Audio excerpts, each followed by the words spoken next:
excited for this.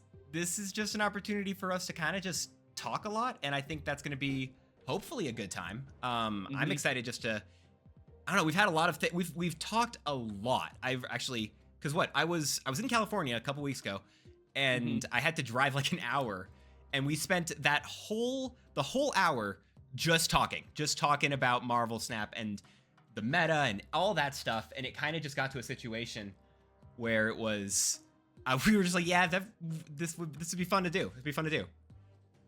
Yeah, no, I think that's what like the highlight of it is. Like, Dance and I talk all the time anyways, and we're like, why not actually talk and do content too and make it constructive for all audiences and everything. And if you guys also, fun fact, if you guys want to see a non-pixel dance, watch this on Dance's side, okay?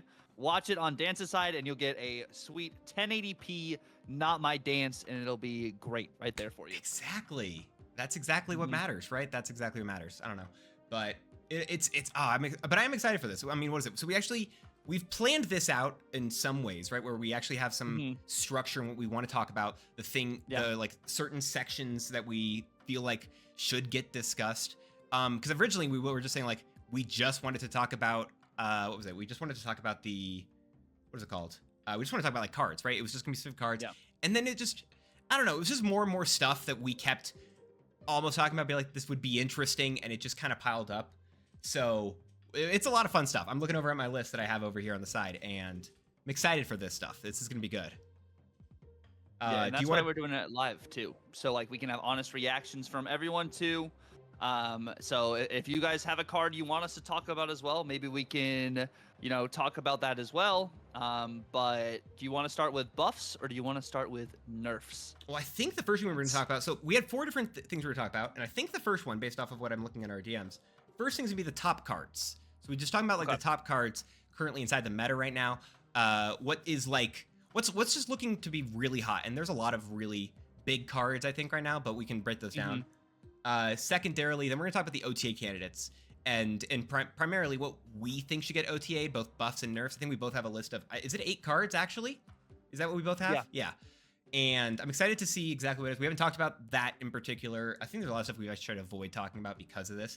And then, what is it? Especially with leagues lately, we're going to talk about the recent game modes and how they have gone in Marvel Snap, how they are, how they've been performing, what the reception has been, and just honestly, if they're even working, the recent game modes. There's recent additions to Marvel Snap in those specific leagues, the diner, and that type of stuff, because I feel like, yeah, there's a lot to be talked about as we're just a couple days past leagues. And then Wiccan's coming out very soon, just in 2 days here, so we're going to talk about him a little bit. But, right, so the top cards right now in Marvel Snap, this thing is what we want to start off with today? Yeah, and we're starting off with the top cards on Marvel Snap, like you guys are going to see here in the middle of the screen. We're basing it off of the top 50% of post-Infinite and off of the latest patch. Since the hot location just started today, there's not a whole lot of information on that just yet. It would be kind of not enough games to really account for. But we're kind of just looking on popularity stats, which is how many decks are you seeing this card in or how often this card is played, opposed to just how the win rate of this card. We're looking at popularity because your win rate, of course, is definitely factorial, but it also, you have to take in how many games the card has going into that win rate.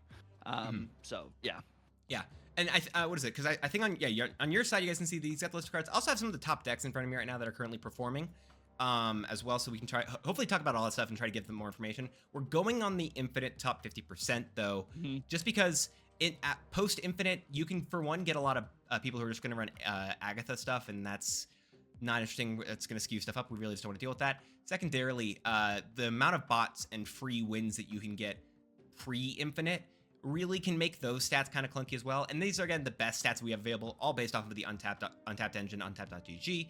So there's going to be biases based off that engine. Maybe we'll break down a bit later, but like at the very minimum, I do think there are a lot of really cool cards, a lot of interesting stuff currently happening inside of the game. I think the biggest one, if we're going to talk about the top cards, actually, and a good question, do we care more about the win rate or the cube rate? It's I don't want to say one or the other, honestly. Do you? I think if we want to talk about cube rate, we want to look at the games and everything too. But I think if we look at just like popularity, I think that kind of does take into account kind of average cubes. I mean, if we look at this, the top card right here compared to like any of the other cards on this list, having the highest popularity and having the highest cubes, that is pretty, something to look at, Yeah. No, Cassandra's really insane. I hadn't realized how good she was, or like how well she's doing in, just in general in Snap. It's a lot of good stuff. But do you want to start off with her then? Is that the first card you want to talk about here? Yeah, I think it's very interesting to note that even though Arisham's play rate has gone down, Cassandra's play rate is still through the roof. I mean, like that's almost 40% of decks, or at least played in almost 40% of games. Of people top 50% of Infinite. That is crazy. I think it goes, and like we're not seeing Darkhawk in this like top 10 right now. So it's not even just like a Darkhawk package. It's just so flexible that everyone was used to Arisham being everywhere, that they're just putting Cassandra in everything. No, I agree. Yeah, I think Cassandra has her place in certain lists, right? We're seeing her. It's against Arishem stuff is some of the biggest things. But I also feel like we're seeing her a lot inside of like Surfer was said. I think that Ultron Sandman list has kind of just like been going around everywhere. Definitely feels like a lot of that stuff. I don't know. In response is just real quick because we have stuff happening in both of our chats. I'm going to say in mine, thank you, Adeline, for the sub. You're actually incredible. Thank you. As well as thank you for the follow. Definitely not a bot. And I know Tuck's saying hi to people in his chat right now. So guys and stuff. It's fun. What is it? We'll talk about the leagues in a second area as well, because that's some really fair points. Cassandra's a good card. Just like she is definitively a good card, but only if you can play her again on curve, as Adeline's saying right now. If you can play Cassandra on curve, she gives you a lot of value, right? If you're playing her on turn 3 against just a normal deck, is that 6 or 7 power she's gonna have? So she's on average at least a 3/6 or a 3/7. Okay, nice. Yeah, so she's a very good card. Let's not pretend otherwise. But I really didn't realize she was actually a problem when this was until you showed me this, right? I don't know. Like I feel like it's going for that Airship matchup, and I'm wondering if as time's gonna go on, that's just gonna keep going down and down in terms of how much it is. Do you feel like she is a problem currently in the meta? Do you feel like she's actually making do you think that she is something that needs to be dealt with? Not going to the OTA stuff, but like how do you feel about her being one of the top cards right now? I think it's very like the thing also that you put the popularity behind with Cassandra opposed to some of these other new cards is I feel like while yes, a large majority of people got Cassandra, also Sizer, thank you for the raid. Welcome in. How you doing, my friend? Good to see you. Oh wait, I'm a mod. I can do the shout out. Haha, you fool. What's up, Sizer? How you doing, brother? But I think it's very interesting to note Cassandra's play rate. With that being a card you could have gotten from Deadpool's Diner, which not everyone got Deadpool's Diner. A sizable rate. Just a sizable one. A sizable. Thank you so much, Sizer. I really appreciate it, bro. You have a good one, my friend. So I think that is something to note. Is definitely like the Cassandra play rate with how many people were able to actually obtain the card, and now she is available in the shop for you to be able to get Cassandra. And I think because everyone loves playing Darkhawk, it was an auto include in those lists. She's a 3/1. It's an auto include into some of these Ravonna things. But if you look at the premium stat line, she gets above a 3/5, which is a premium for 3-cost cards at the moment. And if she does hit that 3/7, her downside is you have to have cards in your deck, but that's bigger than old Maximus, which made you draw cards at a True, cost. Yeah, that's fair. No, she's definitely very good, especially on the front. And also, the stealing 1 power thing, because again, I'm looking at currently top decks right now, and the number 1 deck that she's being used in, again, going off of latest patch, top 50% Infinite, again, that's actually Ajax, which is a card that I forgot is real, right? It came out last month. You forget, but he did. And Cassandra's actually done a lot for him as of late. It's interesting to see how that actually works. I don't know. I feel like the -1 cards, the -1 hit on my cards when I'm doing it, or when I get her against me. I don't feel like I'm noticing it as much. I feel like it's there, but it doesn't ever feel like it's enough to be like, I'm screwed here at the same time. but I don't know. I'm surprised that she really is the best, like, in terms of popularity, terms of win rate. She is just actually up there. I think the biggest thing that you mentioned pre-stream, which is insane to me, she's beating Shang-Chi. Yep. Which, that's boggling to me, right? The developers have said in the past, if we're going to talk about top cards, Shang-Chi's pretty much always been up there.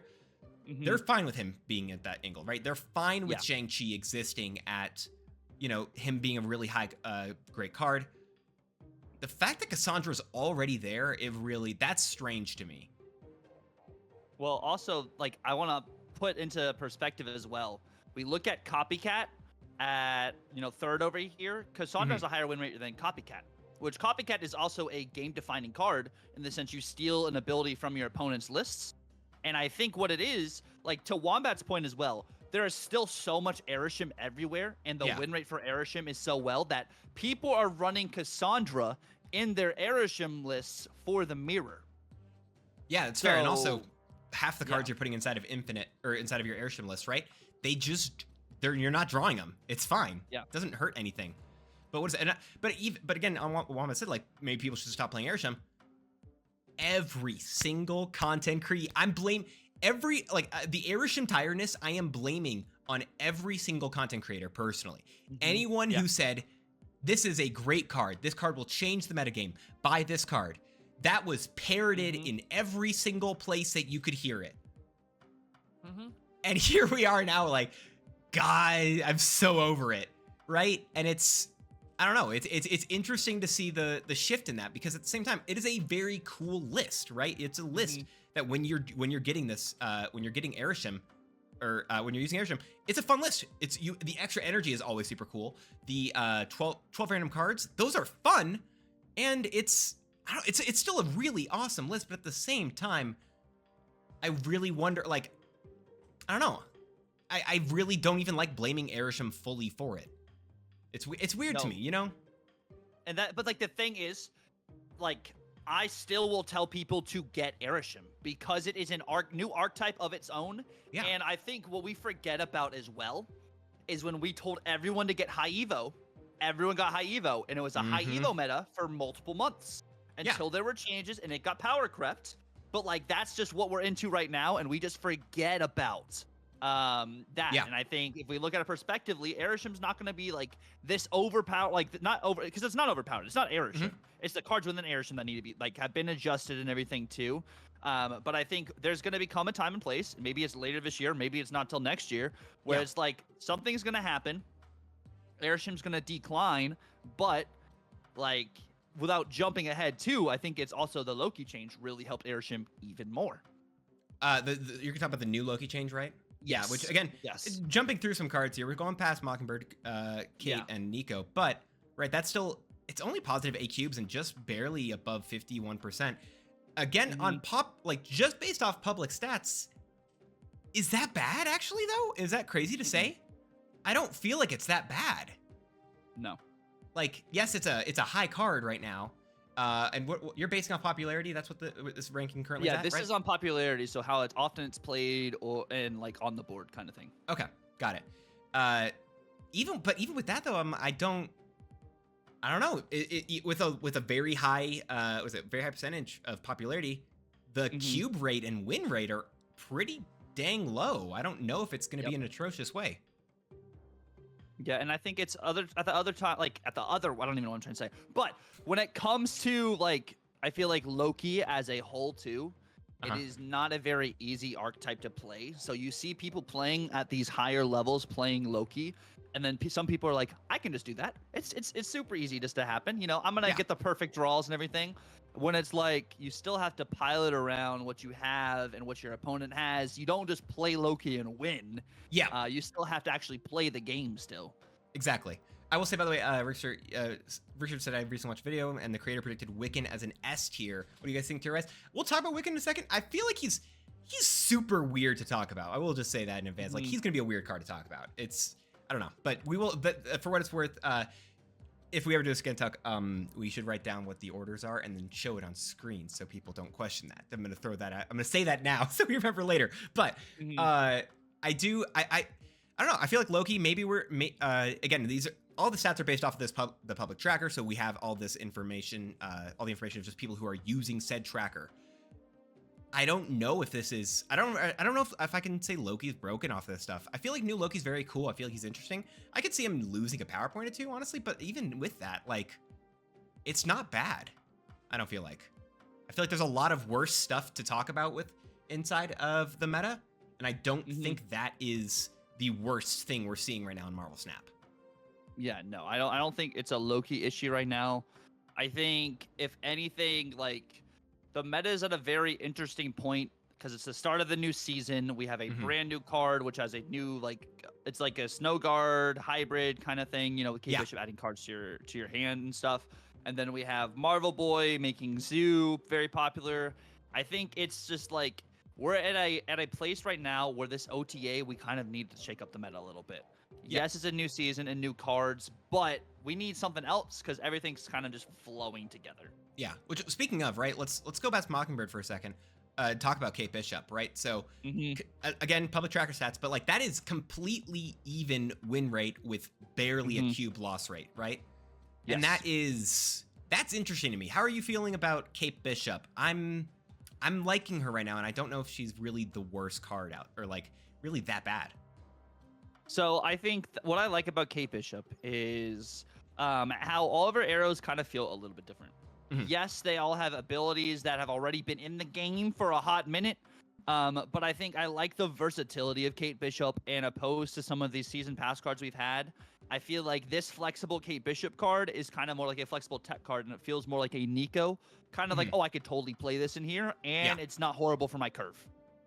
Exactly. I think that's a really fair way to play it, or to talk about Kate, right? Like, she is extremely flexible, and I think that is where her benefit is from. The fact that you get those 2 out of 4 arrows, it's not like I don't think she is going to be a problem.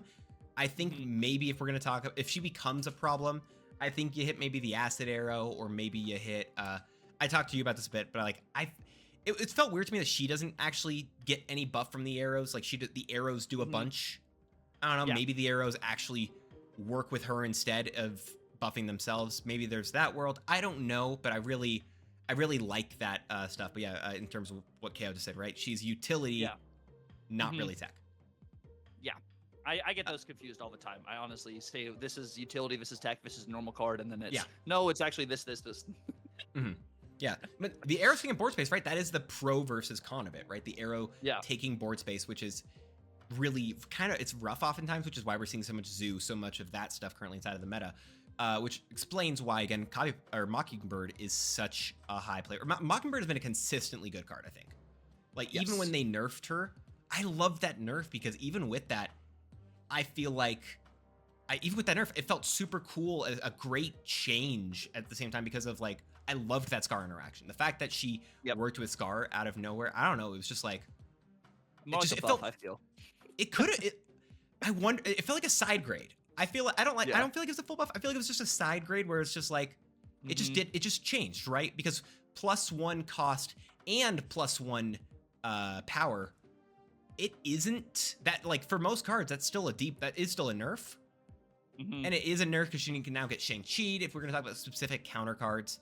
But yeah, I feel like that in general though, Mockingbird, I'm happy with where she is inside of the meta. I think she's gonna be coming out inside of a Spotlight Cache soon. Right? First week of September, she's gonna be in Spotlights. First week of September. Yeah, so like she's gonna be coming back out soon. She's just feeling like a really cool card. She feels very interesting. Just another, I don't know. I love the fact that there are so many really cool cards that are Marvel Snap that are extremely interesting. And I'm very happy with a lot of that stuff. Like the fact that we're getting all these interesting cards, these cards that are going to do something, whether it's just simple, like, what is it? Like how Marvel Boy works, or if it's going to be something wild, like Wiccan, right? These types of cards, just getting this variety of stuff is just, I feel like it's really cool. And I'm very happy to see that stuff. Yeah, no, I agree. I think we're just at a point right now where it's like Wiccan's going to be cool. I'm not jumping to Wiccan, like, and then like Speed, yeah, Speed is interesting. I think Speed's gonna be okay.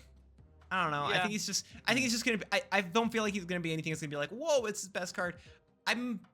If there's a card I feel like that's gonna be most representative of speed, I feel like it is gonna be like Makari.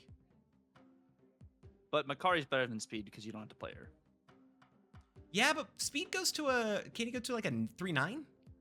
You can, if you spend all your energy, the entire game, kind of. Yeah. But I don't know, it's gonna be different. I think it's gonna be different boats there, and I feel like there's a very easy world where he doesn't look good, but the fact, by the way, I want to talk about that just in terms of popularity. Can we go by the win rate? Because the fact that we aren't seeing any of those really like that Ultron deck, I feel like I've seen that so much, that Ultron Sandman deck so much, and the fact that that's not in there, I wonder if that changes when we go to the win rate bit. This is interesting. Have you seen this part either? I hadn't looked at this yet. No. And I think, like, That's if we sick. look at the cube rate too, like, if we're talking about Makari, is Speed gonna have the same exact win rate and cube rate as Makari? Maybe Makari, maybe Festus, maybe say Festus. Okay, maybe I should have said Festus. Okay, maybe. And I think what I really like of this highlight, though, is Captain Marvel, because we got a Sizer raid just now, and Sizer was doing the Little Movers list, which uses Gwenpool hitting Captain Marvel to enable you to steal some of these wins over here. Yeah, that's really cool. I think the Makari and the Captain Marvel are both the two that we're seeing inside of that Sandman list, right? Those are the utility cards there, right? Marvel just to be able to win lanes, and then Makari is just a free card on the board, right? Yep, Makari is a free card. I don't know why we're hating Nomura, which is also like the cool thing is there's a lot of play right here. I don't know how the hell Hellcow is. That's a 0.1. It's one person who's playing. It's when I did Hydra Bob to Infinite. Okay, it's one person playing one list and they're killing it. I will say, by the way, because there are people saying it. If people in chat, y'all have opinions on Nomura, like why in the world apparently Nomura is getting the hate, I'd love to hear it. Yeah, I really want to hear. I want to hear. I'm called. Okay, Metallica Jesus, I'll call you out then. I want to hear why in the world Nomura is getting hate here, because Nomura, like, the fact that creators were dunking on Nomura when she first came out is insane to me. She's just she was at very minimum, if you're using her correctly, she's a 5'11", 5'16". Why in the world were people saying it wasn't good? Because I keep losing to her, as Metallica Jesus just said. She's boring. That's what she is. She's boring. So that's like the same thing with Speed. Right. Yeah. Speed's boring, but so like I wouldn't be surprised if Speed is still fine, right? Yeah. Speed will probably still be a fine card. But when you're looking at these new cards, the Marvel Boy and the Kate Bishop, and you're like, let's go, all this crazy stuff. And then Speed runs in and says, I'm here. Yeah. That's it. He just says, no. Yeah. But what is it? Why is Speed again? They're Helkin. They're consistently lowering the value of Series 5. I said that when Hydra Bob got released as a Series 5 card. They are trying to lower the value of Series 5 cards in order that people stop thinking Series 5 is this unattainable thing. Okay, that's obviously the reason for it. And in the next series drop, we'll be very excited to see both Speed and Hydra Bob in it. Calling it now. That's going to be immediately to Series 3. The first double series drop occurring. But I mean, whole series is a different conversation we could really talk about in general. But the fact that the fact that Makari legitimately though is the #1 is kind of wild to me. I don't know. I'm very surprised the fact that she's the #1. Again, I feel like it's maybe that list again, but it's got to be the Sandman list, which is like I take a peek at it right here. Oh yeah, and it loads because it takes 10 years to load. Yep. Yeah. Look at that. That's fair. Yeah. So we're talking about that list with Nebula, Spider-Ham, Jeff, Nova, Makari, Copycat, Nocturne, Marvel, Captain Marvel, sorry, Claw, Sandman, Ultron, Red, Hulk. Yeah. Yep. Where's Sandman in terms of the actual stats though? I'm interested in that. Sandman, if this is he actually right? I see him right there. Yeah. Okay. So only 10% cube rate. Yeah, Sandman, I feel like, I don't know. Sandman's gonna be a card I feel like is gonna get a hit. Like I feel like it's just whatever the current 5 cost tech card or problem card inside of Marvel Snap, and people are just like, oh, I can run this and ruin days, right? It's Sandman, Doc Ock, Leech. Like, they're just going to keep getting hit until they're actually fun cards and legitimate. I'm hoping, anyway. Oh my but gosh. it's, what is it? It'd be very cool. I don't know. Yeah. Zlay, I'll say in terms of at least, because again, it's a full conversation. I really don't know if we want to jump into right now. Again, this could be a saving one. But in terms of, you said, I think they should drop more off and have a more consistent series drop rate. They should also give a week where no cards are released. It would give them a good baseline to look at the meta. At least on the second point, where you said there's a week where no cards are released. The reason why the reason why they don't do it is purely it's a company. They want money. They're wanting the money. And when they played, when they were releasing the Spotlight Caches initially, they were at people who were, wasn't it, they were just buying the season pass and they could stay collection complete completely? Isn't that what was occurring? Yeah, I think they were just buying the season pass. Everyone was doing Token Tuesdays. Mm-hmm. And they were just buying all the cards with tokens, or they had that 0.01% chance of opening them with just a cash. Oh no, so I'm talking in between when the Spotlight Caches came out and you didn't have the keys yet, when you just like tapped them on, and you had to avoid basically scrolling on the right side of your screen when you were on your phone, because if you tapped it by accident, you cried. I don't know, but I remember when that was occurring, that specific window for a couple of months. Before they added the keys, before they added that first card of the month that they actually put an extra one in. But I think what that was happening is people were able to stay collection complete without having to buy anything other than the season pass, because of the fact that they didn't have to pull on that first week of each month. Because of that, Second Dinner was, as a company, you want to make sure you're getting more money from these resources other ways. They weren't getting money from that.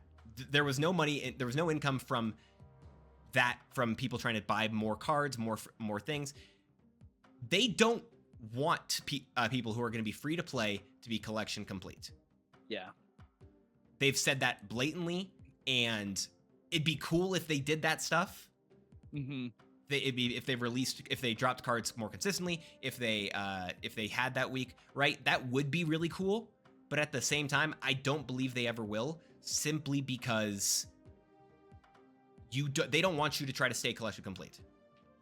Yeah, right. And I hadn't thought about it that way. That's why they added the extra week, so people can't stay collection complete. I hadn't put 1-to-1, so that makes more sense the way you talked about that and everything too. Yeah, I mean, here's the thing. That sucks from a consumer's perspective, right? That they want you to spend more money in there. At the same time, it's welcome to capitalism, baby. Get over it. I don't know. I don't have anything good to say. It's just kind of like, they hate KO specifically. They said they did say. I wasn't going to bring that up, but since you are, yeah. What was it? Do you want to talk about OTA stuff over here though? I don't know if there's really any other really top cards. Let's jump to. Let's do one each, and then I unfortunately do need to run an ad break. Well, let's do the ads first. Let's run some ads real quick, guys. 3-minute fads won't miss us yapping at least about this stuff. Maybe we'll if you guys have specific questions in chat, we will answer those during this time, and we'll try to respond to some of the other stuff that we had missed. And then whenever the ads are over, we'll jump over to the next bit, which was going to be the our cards that we want to see OTA'd. And if you guys have some feedback on the cards that we're going to be saying, or cards that you specifically want to be seeing, let us know. We'll talk about those as well. But we'll run some ads. You won't miss any gameplay. Yep. Or, see you I guys guess no in gameplay. 3. You won't miss any talks about the OTA stuff, but we'll see you in 3 minutes. You definitely won't miss gameplay. You definitely won't miss gameplay. Definitely not. No gameplay right now. Yeah. But I will say real fast. Zlay asked favorite and least favorite cards currently. I don't know if I have. What would be my favorite and least favorite card? I know that's one thing when I have people who don't know Marvel Snap and they jump in the stream or something like that and they're like, "Oh, so what's your favorite card in here?" I'm like, yeah, I don't know I don't know if I have a. Do you have a favorite? Do you have a specific favorite? Yeah, it's probably Nico. Nico's probably my favorite card. Can you guys do a split on yourselves, making your webcam grayscale during this ad break? That's great. I love that. I could do it. It just ruins the many filters that I have that I do to make my eyes pop. So no. But what is it? Goodness. into. Oh, let me see this. I have to. Yeah, Nico's just a good. Nico's just a good card. Super Scroll's favorite, least favorite is Cosmo. Cosmo's a least favorite. That's wild to me. Cosmo, best dog. Best dog's the least favorite card. Apparently, by Zlay. Oh. I don't know. Who would be my Ireland favorite? used to be my favorite, but I've been playing way more Nico, and I think she's more flexible than Ireland. So it's definitely a Nico now. Mr. Negative is your least favorite or your favorite, KO? Hold up. Red Hulk. People hate Red Hulk. No, KO, stop it. We're not doing. We're not. That one's an easy one. That was an easy one. Oh, Actually, fun fact: I got my grandma with that joke. When I was in California, I did that to her. Grandma? I got that grandma with that joke. Grandma. It was, Oh no. I love her so much. She's amazing. Yes, I stand. It was hilarious. Okay. Oh God, what That is makes my more actual? sense, KO. Okay. But Negative's your favorite. Okay, fair. Red Hulk favorite. Yeah, I know some people who actually completely hate Red Hulk, but he is a fun card. Oh. Red Hulk is fun. Also, Flat Mighty B brought up a really good point from some of the OG Marvel Snap ads. He thinks it's ironic that the original ad of the game is Ben Brode saying that you can't just whale out and get every card, but now you have to pretty much whale out to get every card. Didn't those things say you can't just jump? I feel like the goal of those, right? Like, yeah, there's a very obvious irony there. I feel like the original goal of that was to be like, you can't jump into the game and buy everything day one. And that is, I feel like, the point of it. Like, there's context, I feel like, there. But at the same time, nowadays, I feel like it still takes a bit of time for you to do that. Like, right, there's like literally, you can buy as many credits as you want now, right? But you can't buy as unlimited boosters. You can't buy as much, what is it? There's a limit to how many credits you can actually have if you're not spending money. There's a limit to how many credits. No, not boosters you spend a day. Boosters you can buy and boosters you can earn, which are the biggest things you can actually really use to progress your progression level. Is Ben Brode even a part of Snap other than season trailers? No idea. I would be surprised if not on it. I wouldn't be surprised if he wasn't. I don't feel like. Oh, you know what? No, my favorite card. I just realized my favorite card, Nocturne. Nocturne is my favorite card. Nocturne is consistently one of my favorite cards inside of Marvel Snap. I just feel like it's just so good. It's just such a fun card. I love the ability to be able to change locations, the movement. I saw some people talking in my chat earlier about they wanted to see Jeff get Nerf. I don't know if you have Jeff in your list. I'll give you a hint. I'll give you a hint. I don't have Jeff in my list. There was at one point my list at all. where I maybe was going to talk about him, but at the same time, I don't feel like he's a problem anymore. I don't feel I don't feel like he's overbearing in any way, especially considering Professor X has changed. Yeah. I just think he's cool. Yeah. Yeah, there's some cool stuff there. He's like, you just have Nocturne, which does what Jeff does, and has 2 more power. I mean, maybe it's 1 more expensive, but like Jeff's main purpose was to get into Professor X lanes. That does not negate his ability at all. It's still really good. But that's what his utility was. And now with Nocturne and all these other cards being able to move into Professor X lane, it kind of takes away that, which is like why you're seeing actually what? I mean, he's still flexible if you don't have like Nocturne and stuff, but like in this situation, if you're running into Sandman and stuff, you're playing like War Machine. What Nocturne do you have, by the way? What Nocturne do you have if you hid your web browser? What do you got? I only have base. I only have base Nocturne. Can't believe it. I Only haven't base. splurged. So and base cringe, not guys. upgraded. Oh, it's not even upgraded. Oh, guys. Oh, I'm so sorry. It's rough. But what is it? To talk about the transition over to the OTAs, I'm gonna just go off and just say I don't know. I feel like you might. I have Nocturne in there. You have Nocturne in your OTA, really? I love her so much. I feel like she should. I feel like she could very easily get hit by an OTA here. I won't be surprised. Okay. I'm using the last 30 days, not just the last just from the patch. I remember because also the patch just based off patch stuff. I think that's also just based off the season reset, so it's not even a full week of information. But based off the last 30 days, for what it's worth, she's had a 20% popularity rate, with, again, public trackers, which maybe isn't bad. The win rate is solid. I feel like she needs to get a nerf just slightly, just a small one. I don't hurt her. Just put her in, just give her like a bonk on the nose like you do with your dog, right? You just bonk. Just give her go down to a 3-4, and I think she's gonna be. I just think she needs to go to just take a little hit. I really don't want her hurt. I don't want her to ruin, but I really think just a little bit. She's just, I feel like too good, too much value. The 3-5 we're saying like is a base stat line now. Even as a base stat line for this card, I feel like she's too good. Maybe you go with the logic of her giving you a rough location too often than not, maybe, as a reason why she's still higher. But the ability to just move and go exactly wherever, and the fact that there's currently no cards inside of Marvel Snap that stop you from moving cards. There's nothing not other than like October where there's the limitation, not limitation, but Scream in October. Yeah, that's like the only thing that's. Yeah, that's fair. Scream. Yeah, so like Scream and Kingpin, I guess, are the really only things that could hurt her right now. And I feel like just a little bit. No, I am not saying Nocturne needs to always turn the location into World Ship. That is not what I'm requesting. She chooses violence enough for me. I have lost so many times. Although, yes, that's a really fair point. Nocturne's current stats are canon, right? It's the if you add up your mic's cut Nightcrawler. Oh, sorry. I'm hoping it's better now. If you're adding up Nightcrawler's stat line with Scarlet Witch's stat line, which is how you get Nocturne. No, it's still cutting out. Still cutting out. What? I'm being lied to. I'm being lied to. Obviously, he's lying to me. It's still. That's fun. I don't know. Whatever. It's not. This isn't even Discord, by the way. We're trying to use. It's fine on my end. Yes, it's obviously fine over on my end. He's got the problems. Yeah. I can. Let me see something real quick. Let me mute you on Discord and try just through Bot Ninja. Try again. Oh, am I talking through Bot Ninja? How's this? No, you're good now. You're good now. I can hear you perfectly, Bot Ninja. That works for me. Okay. Yeah, that works for me. But yeah, anyway, I feel like she could take a hit. I don't want it, but I also kind of think that she should. You should just turn me up now, apparently.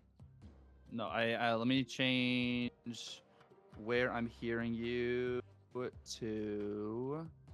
Nocturne can get nerfed by making her summon a -8 on your side of the board. No, I don't want. Stop it. Get some help.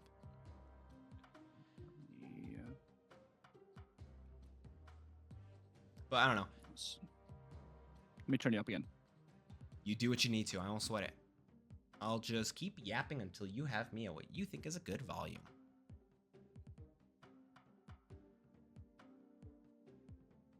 That's I'm better. assuming. Okay, I'm assuming it's better then. Fair enough. Music is loud though. You should probably turn down the game music. Yeah, I had to do through that setting. Let me. All right. Well, it's future things. We figure this out later on. Fair enough. Okay. But yeah, I don't know. That's my opinion on Nocturne. What do you feel about it? And then, I don't know. What is that for you? So number one, I do not want Nocturne to get me worship because I get worship enough as is. Amen. Number two, I don't really think Nocturne needs a change. I think the way like Jeff has been established as a 3-2, never really getting readjusted, even during like the height of Storm and Professor X meta and everything. I think she's okay at a 3-5. I think that's just the stat line we're going for with 3-cost cards. But I think we need to kind of up some of these other 3-cost cards. And then there is, of course, my card that I want tweaked maybe just a little bit would be Cassandra Nova. I want Cassandra tweaked a little bit, like make Cassandra a 3-0, or you make her potentially a like 4-2. Okay. Or 4-3. Maybe 4-2. That's interesting. Or 4-1. But I feel like at a 4 cost, you really kind of hurt your curve a lot. By the way, I don't know if that could work. You should. Do you want to swap over or whenever we talk about the new card? Do you want to pull that one up on stream just to make sure we get that little visual reference? But I feel like at a 4 cost, you kind of. So what are you saying? Like a 4-1 or 4-2, 4-1? What is this? So she doesn't get the same value at a 4-1 or a 4-2. I think maybe a 4-3 she gets similar to the same stat line. She'll go to like a 4-6 or a 4-7, depending if you're playing any rocks into the list. it makes more sense for maybe some Darkhawk value at a 4 cost. But I think Cassandra is really, she's kind of crazy right now. If you leave her at 3, I would take away 1 power. Because if you keep her at the 3-1, she goes to a 3-7. Her downside is they have to have cards, you know, in your deck for that. But like, she gets bigger than Old Max, and you know, Old Max is 3-7, and it still made you draw 2 cards. So I think just taking away 1 power still really doesn't make her the same power that like Max was, because her downside is just you have to have cards. But I think 3-1 is really premium for what we're doing right now. Yeah, I could see that being a problem. Yeah, I feel like, because chat's saying like, yeah, the 3 cost, like removing her from the 3 cost would really hurt her because her value is getting played on curve. If we like, if that's getting changed, I feel like it's better potentially to maybe it goes to like a 3-2 even. I don't know if we're gonna say like if she would stay at a 3 cost. I don't think a 3-0 would be it. Maybe not 3-2, maybe -1, maybe 3-1 there. Knock off 2 points of power from what she has, but then it forces you to use that synergy, or it's again only good against Airsham lists. Maybe something like that. I feel like 4 costs is a bit much. What is it? I feel like if you did a 4 cost, honestly, it'd need to be something like a 4-4, in my opinion, at least. And yeah, I feel like an abs ban at a 4-4. Yeah. Yeah. Okay. So I feel like Cass maybe it'd be a 3-1. I mean, what, right? I feel like there's a way you can tie that into her story, right? She literally was a sewer kid, right? What didn't she grow up in the sewer? Isn't that how? I feel like that's her story. I don't remember how. I don't remember. Well, she got a weird story. I don't necessarily know the entirety of her story. All I know is the stuff from Deadpool, but we're not gonna, do the spoiler stuff. That's interesting though. She shouldn't be able to steal power from a 0 power card since they have none to give. So I mean, that's an interesting question. Could there be a world where it steal 1 power from each card with positive power in your opponent's deck? Would that be it? That'd be a really long text to put on the card, but it'd be a long bit of text. Yeah, I don't know. Well, the same argument though. Okay, if you can't put negative power onto a 0 powered card, that also kind of defeats the purpose of a hazmat debris situation, which also would negate some. I feel like that's the argument of steal versus afflict, stuff. Right? Or I don't know. Maybe is that? I don't know. Maybe there's a world. I don't know the right answer for that one, but that's a minimum 0 could be also a good idea, or minimum 1 instead. Maybe that'd be the text actually. Minimum 1 makes more sense. Yeah, I wouldn't mind wording. that. I wouldn't. What is it? Or maybe minimum 0. I feel like I still think it's fine if it pulls it to 0 at the end and leave it with no power. But yeah, I don't know. I don't mind. I like the, especially considering the biggest thing that hit me, because again, you mentioned this before and I didn't know this. Cassandra is better than Shang-Chi right now. Yeah, she probably doesn't need to get hit. Whether it's something like that, whether it's something exactly like that, whether it's going to be the cost, power. I don't know. I like the idea though in general of Cass getting hit. I don't know. I feel like both of those are. I feel like both those are fair. Well, yeah, I don't think the Nocturne or Cassandra right now are necessary, but it's not something I would be surprised to happen in the future. Yeah. And by the way, yes, Cassandra and Ajax work together. And I've seen stuff in both chats, by the way, about yes, Cassandra's rough, but just run Shadow King, just run Luke Cage, just run like whatever. Yes, tech cards exist. Answers to cards exist, but that doesn't change the fact the card is still prevalent. Does not change the fact that the card is potentially still an issue. So yeah, even if a counter card does exist out there and there is a potential answer to that, we're not seeing that card inside of the meta. So unless you can convince the player base, like, hey, just use Luke Cage, guys, you're dumb. What the hell? No, it's not just that, right? The card is still an issue, even though those cards do exist. So I don't know. But yeah, I like that bet. Yeah, then your next card? I'm going to go to a buff here. I feel like I'm going to go to a buff. We'll talk about a debuff. And I've mentioned this one to you before. I've mentioned on stream before. I would like to see, if you want to bring up the King of Wakanda, Black Panther needs to go. I want him when he was originally data mined, he was data mined to be at a 4 cost 2 power stat line. I want to see that world. I want to see that world where Black Panther is a 4-cost 2-power card. Zabu is not in the meta. Zabu isn't even a card in the game. I feel like Black Panther could take this as his opportunity to jump in with that. I feel like he'd be really cool as well. Using some stuff with Nakia, with Okoye, like actually having those cards be Okoye, having those cards actually be useful with Black Panther. I don't know. I feel like that'd be really cool. As a 5-cost, you can't really do a whole lot. At the same time, like, yes, it would be only a 4-power Panther, but the whole point is to be able to play him sooner. In the same way that with Black Panther right now, he's a 5/8, which is so little. We have a new bundle in the shop right now.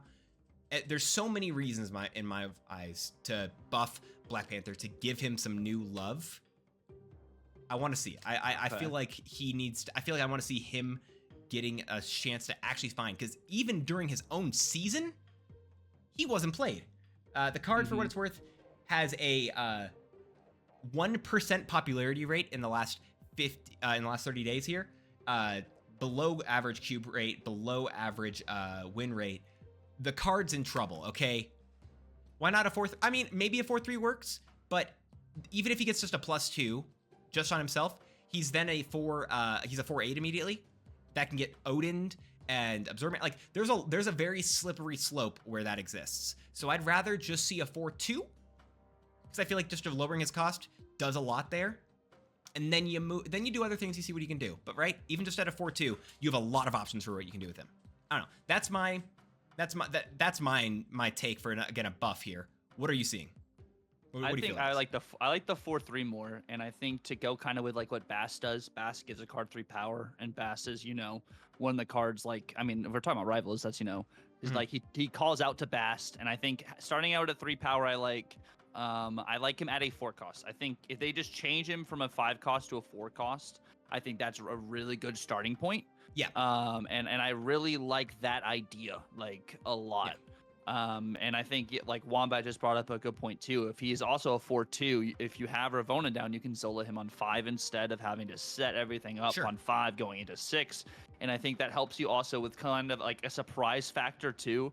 Is like, it's so predictable, the Wong, Black Panther, Zola at the 5-cost, but maybe making him a 4-cost, you get Wong out early with Zabu or like Psylocke, or you get Black Panther out early, and then you set up your other stuff. I like that idea, and I think it's kind of not the same as like the Captain America kind of situation, because this is a Series 3 card as well. I think so like not an original card you kind of like start out with. Black Panther really is a card you could adjust now to make better.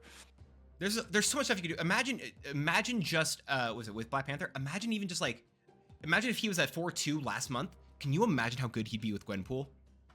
Yes, I was thinking that as you were talking. I was like, yo, you actually hit this card with Gwenpool. Like with Gwenpool, with Forge, like there are so many cards, and Black Panther is such an icon. Someone said in chat, an iconic character. Maybe you said it, sorry, that he does not deserve the disrespect he currently has in Marvel Snap. I feel like I want to see the world where he's 4/2. Okay, I'm saying low end right now because I feel like there's so many cards to buff him with. I would love a 4/3, but I'm saying 4/2 because I'm willing to play on the side of caution here.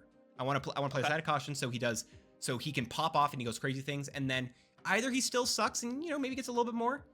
But how does 4-cost help with synergy with another 4-cost? I'm still down for this.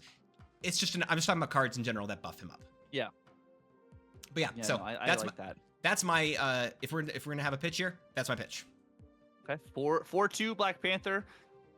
Stamp next. Stamped. There you go. All right, what you got? Who do you feel needs to get some love here? So, this is a card I have really used a lot in the past. I use, of course, I feel like at least a little bit every season, but a card that has been power crept, but I think needs a little bit more love going forward, is the one and the only Red Skull. I would love to see Red Skull go to a 5/15. And that's where he was a while ago, right? When the Shuri meta was a problem? Yep, a 5/15 instead of a 5/14. Okay, what are your stats right now? So Red Skull's stats at the moment. Let me go over here. Red Skull. Yeah, I mean that's fair. No, that's a pretty. That's he definitely. All right, no, that's a fair point, right? They've tried to buff some other cards inside of that package, right? They've buffed up the Sauron a couple of times. I think right now is basically the only one they really have hit. Yeah, I mean that's in case you guys can't see it, that's a -30 negative 0.3 cube rate, 45.8% win rate, and a 0.3 popularity. Yeah, that's fair. No, I'm all right. That's a simple one. That's a simple one for me. I don't think I'm gonna argue with that at all. Yeah. No, I feel like, yeah, I feel like the Shuri meta, even when that was like everyone was running Shuri, even when that was a thing, the problem wasn't Red Skull. They kept buff. Like the fact was, if you guys remember, it was Shuri saying every single location wherever you played the next card, she still buffed it. That was the problem.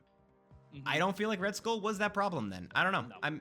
I'm willing. I'm behind the 515 though. I feel like it's a good idea. 515 is good. And then KO said 513, but it's only +1 power to opponent's cards. Maybe that works. I don't know. I'm fine with whichever one works here. I feel like whatever the correct. I don't know. I'm not going to know the correct answer here. I'm fine in general with him getting a buff. Yeah. Yeah. I feel like a fair point too. He gets shanked a lot. You can't really use Kyera with him.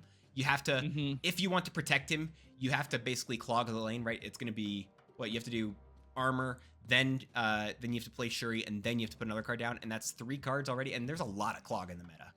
It's difficult to do. So that's a fair point. Like there's a lot of stuff going against it. I don't feel like there's a world where you make him a 6 cost though. I don't feel like. No, Drew's just saying with the Kyera thing because. Yeah. Okay. Yeah. No, I feel like that's fair. Yeah. Okay. I am more than down for that Red Skull change. Okay. All right. I'm gonna hit you with a wild one that I don't think you're gonna. I don't think you would expect this. Okay. What? Okay. Actually, I want you to just random opinion. If I was gonna tell you another nerf, actually, I'll give you one that I know for certain, but I want to know a different one. I'll give. What is it? I'm gonna talk about Sandman. I'll say Sandman. I have a different nerf that I would love for you to guess in a second. But, I mean, Sandman, is this on your list? It is on my list. Okay. What are you thinking here? Because I feel like we probably have the same thoughts. Because I think we also talked about this, didn't we?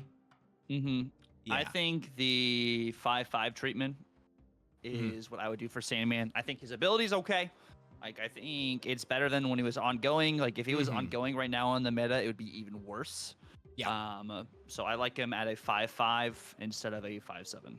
Yeah. No, I agree. I think 5/5 is that's what I was gonna say as well. He's just I feel like too much right now. There's too much of him. It's because someone said, guess what? You can just do all this stuff. It's just not fun. The whole point of it's a game. Crazy idea, I know, but when I'm playing game, I want to have fun. Sorry, and being able to do too much is annoying. Be able to play a bunch of cards is fun to me, and not being able to do anything is annoying. I don't feel like Salmon's power is the problem either. Again, I wouldn't even mind 5/4 or something like that, but like I just feel like the fact that he has a positive return in his stat line would hopefully decrease the understanding of, or like the desire for him to use, because Sandman being a 7 power card, just winning in a lane immediately, that's a big annoyance. If it's a 5 power or something lower, it's easier, whether it's he's too much or not, I don't know, or it still would change or be overpowered there. Maybe the correct answer is a different entire ability, but I feel like it's still interesting. What is it? What Helkin say? Sand powers isn't a problem. No. He said the Sandman change is ongoing. Can't use your max energy next turn. Interesting. I don't know. Maybe. Well, so it's on reveal. It's just on reveal next turn -1 max energy. Both players can only play 1 card. You don't need to make it ongoing. It's just on reveal does both things. Yeah, and that would be like the first card to actually establish that can counter energy abundance, which is what we're going to get with Wiccan, is what Erisham does. It'd be interesting. Oh wait, so this is you can't use like. Is it saying you get minus? Is it basically just saying you get -1 max energy? That's basically what this is saying here, right? Think of like a Havoc, but like you're applying to both players. Yeah, yeah. Airshim could still play 6-drops then, right? If it was played on 5, right? If it was played on 5, Airshim would still be able to play a 6-drop. If it was played on 5, yeah. There's a world. I feel like, yeah. I definitely think. I feel like we talked about the max energy counter for a while. I feel like that's something that we have. I feel like that's been a lot of times we've talked about the max energy being a potential problem where the energy cheating needs to be too much. And it's gonna be interesting if Wiccan's going to increase that problem, right? The best part about Airshim is you get the extra energy. It's a bunch of stuff still, and I wouldn't. Oh wait, so Helkin, sorry, you're just saying there's no play 1 card next turn. It's just both players get -1 max energy next turn. Is that what it basically is? Yeah, so that you can play whatever cards you want. But like I do also think like Sandman is a necessary evil, kind of like how Leech was a necessary evil, which is why his abilities still affects the like Hela situation. Yeah. Even though it's definitely not as good, and like why Shang-Chi's a necessarily evil kind of thing. It's just a buzzkill. That's what it is right now, right? Yeah. And I as someone who loves bounce lists, and it sounds as someone who loves them so much, I really it sounds dumb, but I really don't think I don't think he should stop players from playing 1 card each turn. I feel like yes, there's problems in there, but I don't feel like I don't know. Even the idea of his effect only working in his lane, I don't know if I even like that. I don't know. I just feel like I feel like Sandman needs to exist. I think he just needs to be a lower statted card. I think he just needs to. I think lower stat is just the best way to say right now, because I feel like his ability still needs to exist. I don't feel like old Leech's ability needed to exist. I don't feel that his ongoing needed to exist. I'm very happy it's an on reveal now. I think it's just a difficult card to balance. I like, just simply put, it's easiest for us to say, right? Because we don't have to. The best part about all this stuff, right? We're not second dinner. This is 2 guys legitimately just yapping. That's why we're Marvel yapping. There's just 2 guys just yapping about the cards that we maybe want to see changed, and that's it. So whether or not that's actually going to occur, doesn't know. And again, we are talking about this very limited amount of stats that we also have. Just to say, Second Dinner has more than this. Second Dinner knows so much more about us, about this game. They have specific stats that based off of so many other things that we just don't have access to. We can never have that access unless we hacked the servers.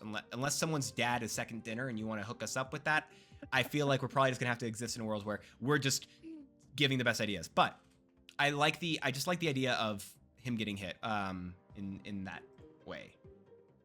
Yeah, no, I think it's a power situation. Also, thank you so much, Frostman, for the sub. I appreciate you. Welcome back to Royalty. But no, I think there's some, like, Drewski made a good point. It's very hard to balance this card, and I think what it is where the meta is at right now. We're in a place where it's Sandman, or it's Airshim, or it is Clog. And, like, those are, like, just the main things. So it's, like, as like gross as Sandman is, and like people aren't playing, you know, like people say, why aren't you playing Shadow King? Why aren't you playing, you know, Killmonger against some of these other cards? You know, why are you not playing War Machine? And it's just like we don't have a place that's like, yeah, that's true. But it's just like we don't have the set cards at the moment that are like fully functional altogether to counter like everything, which is why we're playing a card game. You know, each matchup should be different. Each game should feel different. Yeah. I will say, because fun fact, I was thinking of talking about War Machine in terms of cards. I think he's going to be I think he should be inactive eventually. I'm not going to go on that rant, and I'm not going to talk about things that I feel like could actually happen in this upcoming OTA. And so this is, I feel like Sandman at the very minimum, you say power right now, and I feel like that's what should be. Yeah. I feel like it needs to be somewhat interesting, something cool here. But the biggest thing is right. It's hard to balance release valves, because if a release valve becomes no longer a release valve and a necessary tool, that's a problem. If it exists as very specifically a release valve, there's a lot less issues there. But yeah, I don't know. It's seen a lot.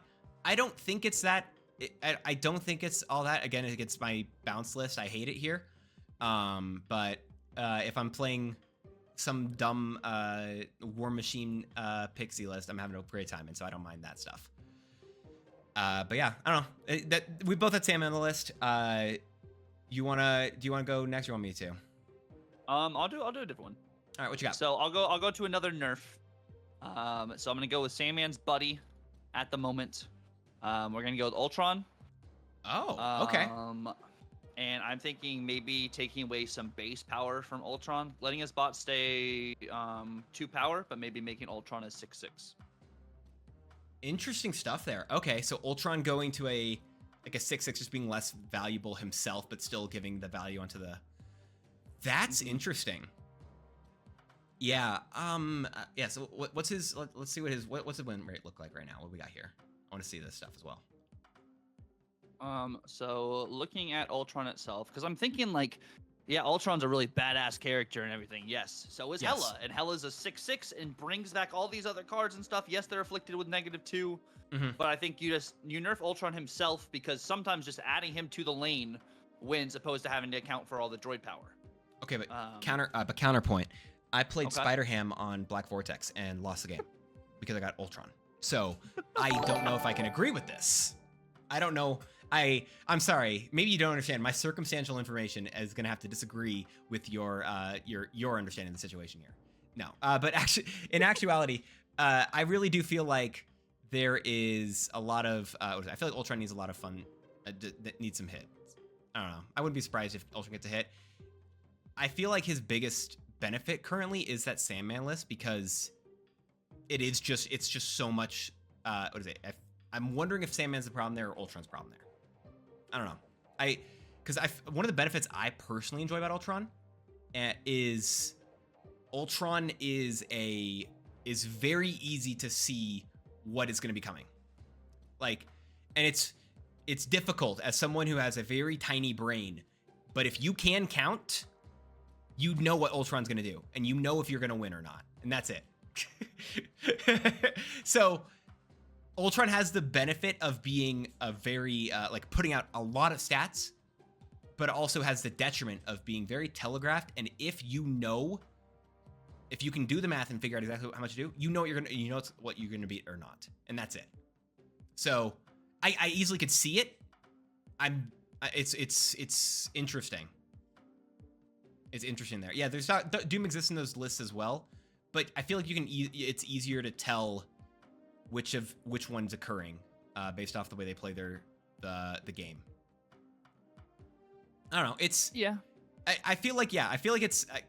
I personally agree with what Chaos said. You just leave versus the obvious Ultron unless you beat it. It's a deck that wins 2 but loses 8. I feel like that's if you have a good understanding of the game, and that's no offense to anyone, but like the best part or best things you can do inside this game are understand the decks that you could be playing against. And so if you look at my opponent has played Jeff, Nebula, and Makari's gone down on the board, I know I'm playing against a Sandman Ultron list. I know that stuff by now. So if I'm seeing that stuff, I can keep that in mind, and I can try to figure out, okay, this is how much power they're going to be probably putting down in each lane. Again, I don't know. I think a card in that list needs to get hit, and I think it's either Ultron or Sandman. I would be surprised if both got hit, personally, but I would not be surprised. I definitely think one of those two are going to get hit in this upcoming OTA. Yeah, that's fine. And I bring up Doctor Doom though, is because we talk about Doctor Doom. Doctor Doom's a 6/15. Ultron, if you at least have 2 cards in each lane. Ultron is a 6/16. Yeah. So I think Ultron himself getting a tweak there would make him a 6/14 in that situation. Or just something with that. I don't think you nerf the bots anymore, because them at 1 power just wasn't enough. I like them back at the 2 power. I like that. But I think you just overall affect Ultron's base power, because I don't want this to turn into it's already kind of a power creep system. But if Ultron keeps performing as is, there's gonna be maybe an argument for some Doom stuff. But I think it's also to think about too. I think both of them are Series 3 cards, right? I think Ultron we'll go, Series we'll say 3. yes, and someone can tell us if we're wrong. Yes, Ultron Series 3 and Doom are Series 3. Oh, you can tell it. Cool. But like even if they don't have a full, like even if you have just one card in the lane, Ultron, and then like you have 2 cards in one lane, 1 card in another lane, and you play Ultron there is then a 6/18. So I think you do something to affect his base power to account for the spread of the rest of the power, because we're we get mad at freaking Onslaught Tribunal situations where like you can just play Patriot, Blue Marvel, Wasp, Ultron. That's 4 cards. You're throwing that all over the board. You have about 20 power every single lane at least, or not? Well, roughly close to 20 power. You're having 20 power exactly in every single lane, location depending, but yeah. But I just think Ultron needs something. No, that's fair. I'm annoyed at that list, so I'm willing to say I'm willing to be okay with some other hit there. So, yeah. Again, I'd like to make it very clear. Please stop playing Sandman against my bounce lists. Okay, I'm tired of having to run War Machine. War Machine isn't a real card. Stop making me play it. Thank you so much for coming to my tech talk. I'm over trying to run War Machine. I don't want to do it anymore. I'm good. Yeah, please no. Okay. Can you hit me with a buff you've got that you want to do? Yeah. To make you double dip. I want to make you double dip. I want to see what you have. Okay. Make Sabretooth a 2/4. 2/4. Not even a 2/3? 2/3 or 2/4. I'm cool with either, but make Sabretooth a 2 cost.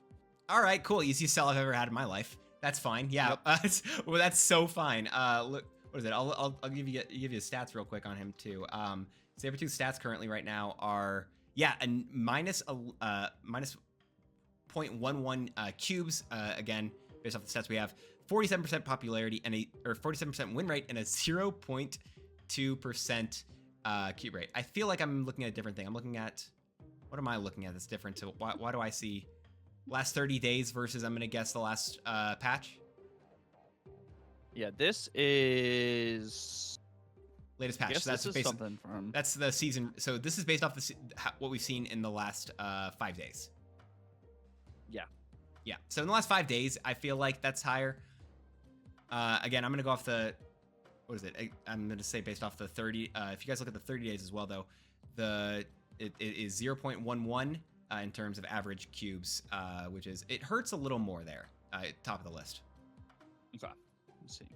But yeah, I feel like this is more representative of that. I just feel like it is very much. I feel like this is more representative of how Sabretooth is actually doing currently inside of Marvel Snap. I will actually. So I've been trying to run what's it called? I've been trying to run a Sabretooth list. It doesn't work well because Sabretooth is really difficult to play on curve. He is. It is rough to try to play him on curve. It is extremely difficult to try to do any of that stuff. It just may be like, it's one of those situations where Sabretooth might just be a dead card. Like, it's sort of the thing, sorry Wombat, that like you just don't play Angel, you just don't play Sabretooth, you don't play maybe Bucky right now, but maybe Bucky comes back when these new variants come out. But yeah, it's just maybe you keep it in the early pools, but I still think in the early pools of the 3 cost is a little tough.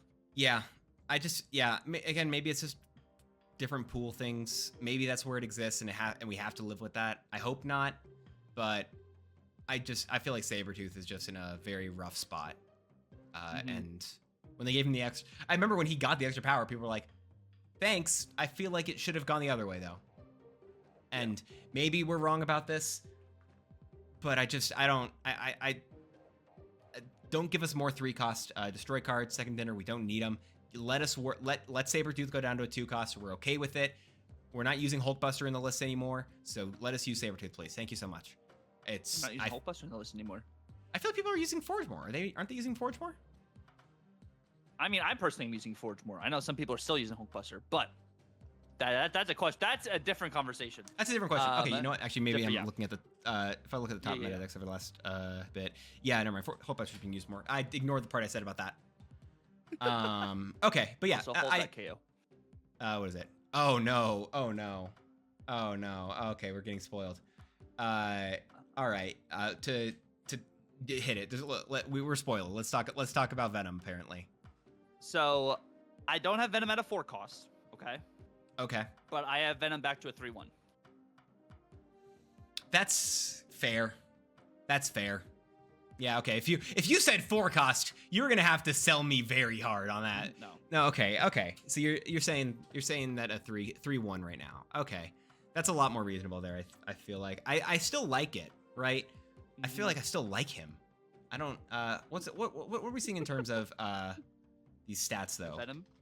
For Venom. I love Destroy. Like clearly you can see I love Destroy.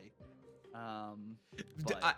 okay. Someone's saying Destroy should be needing buffs, not nerfs.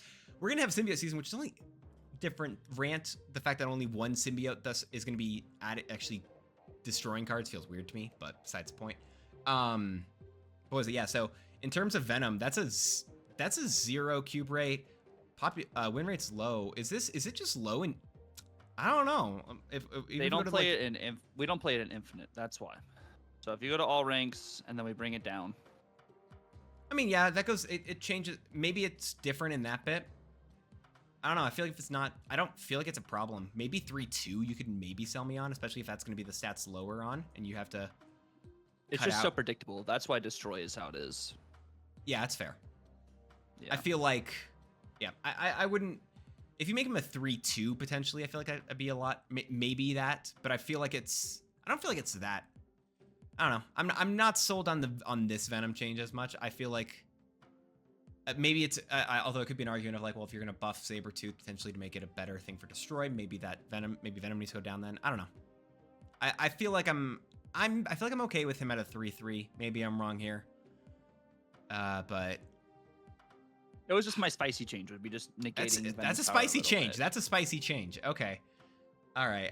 Let me hit you with one that I don't feel like is on the radar then. Okay. I want to talk about Korg. I love Taika Waititi. All right. I liked Ragnarok. Love and Thunder had trouble setting a tone.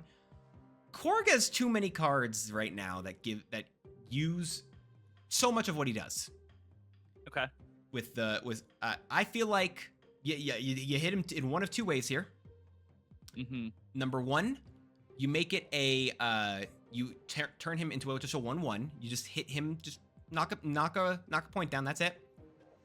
Two, you put the rock on the bottom of the opponent's deck. You don't shuffle it. You just put it on there. No change. So it doesn't help your copycat. It can still get hit by what's it called? It can still get hit by the Cassandra. But it needs. I think it needs to go down a little bit.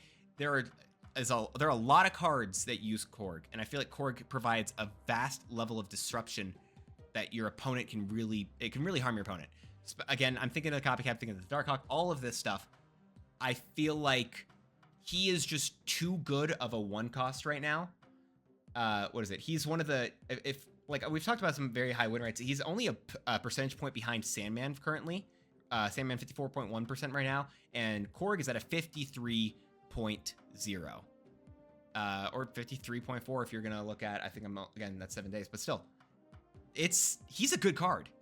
He is a really good card, and I feel like I feel like he just needs a little hit. All right, he's hit enough rocks into my deck that he can take a hit here, in my opinion.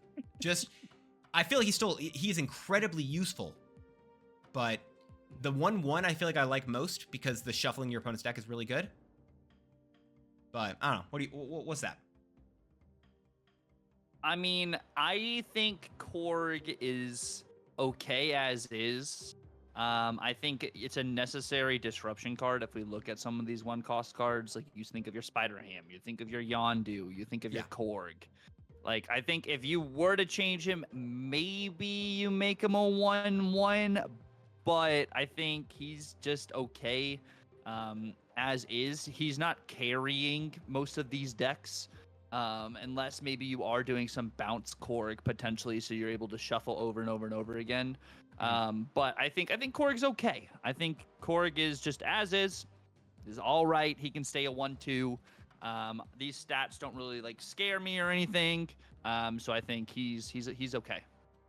Korg is not a pool 1 card. He's not pool 1. He's pool 2 or 3, I want to say. Korg is series 1. What? Korg is series 1. Okay, well, Second Dinner's wrong about that. Second Dinner is obviously made a mistake about this. Obviously has made a mistake. Subbing for complaining for the sub. Sub because complaining about Korg. I love it. Thank you. Okay. Okay, fair enough. All right, that's I'm willing to accept potentially being wrong there, but I still, yeah, maybe there's a world where he still is just useless if you don't have other cards. I just feel like I don't know, I just think he's still too good. I feel like he's still just too good of a card. I think the disruption of and combo with so much stuff, I feel like he just gives you too much value nowadays. Maybe I'm wrong here. Maybe this is my own personal vendetta being aired out and persuading all of my decisions in life. But I'm willing to make this to keep talking about this. We've vastly underestimated how long we'd be talking. By the way, I want to make that fair. Oh, we did. But this is cool. All right, chill. This is cool. I'm here for this. I'm down too. Okay. You went twice in a row. I'll go one more time. Even 3 times if you think about it for yourself. But if we're, I feel like I'm real quick. Let me run ads real quick before we jump into your next 2. All right, guys. Guess what I want to see buffed, and we're gonna run adverts. Yep. Can't argue anyone cost cards carry a deck. Sunspot old high evo. I'll see you guys in 180 seconds. All right. I hit the ad button. There you go. Meat carries decks. Kitty Pryde, Deadpool. KO, did you just say Morbius? KO, did you say Morbius is a 1-cost card that carries a list? KO? KO, I like you on the record saying that you believe Morbius is a 1-cost card that carries a deck list. I just want to really hammer home that. And Hit Monkey. All right, I'm drinking some water. All right, I'm done here. Chat's wilding out here. You said Morbius is the card that you want to get buffed. Oh, okay, interesting. That's fair. Definitely that one. Hey, what's up, Shiggles? It was thought of like an hour before we started talking. Before we started. That's all on Dance too. That was Dance's idea, and it's perfect. I have too much fun with yapping, with the word yap. It's literally in my alliance name. I love that. I love the word yap. It's fun.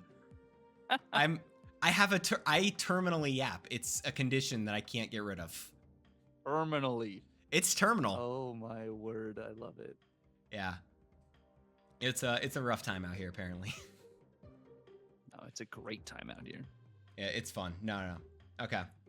No, 100%. I will say next time we do this though, I definitely think we should actually have like what we're talking about and what we want to talk about, like listed on stream somewhere, and then a way to show where we are in the conversation. Make it easier. Yeah, maybe I duplicate the scene and I can flicker between it or something. I feel like we could do it where, because again, if you show the card, this is just talking during ads, whatever. Show a card on screen real quick because I'm trying to see this stuff. And even with it, when you do the what's it called? Even when you were talking about the stats, right? We could fit something small right in between us, like all the way down at the bottom, and just show it right there, tiny little section, like right here. Yeah, like below the make a deck thing, or even just on there. And talk about that. All right, KO. All right. You know what? I can do this, KO. I can do this. Go think about go. You wait until ads are over. You wait till ads are over. You wait till your ads are over. Oh my god. You wait till the ads are over, KO. You wait till the ads are over. And then Yes, yeah, just a bit. I'm not at 30 yet. Just a little bit. Just a little bit. Just a little bit. Yeah. Oh I'm gonna make an argument for maybe me showing my stuff on screen next time. I feel like I will tell you something I did today. I'm very sad about this. I've removed the pixel variant from favorites of so many of my variants. I've chosen so many other ones today. I did it, and it felt sad, but it's just like I don't enjoy talking about. I don't enjoy using the pixels for all of them anymore because like half the time there's all these new cards, and the new cards don't get pixel variants anymore, so I can't even talk about that.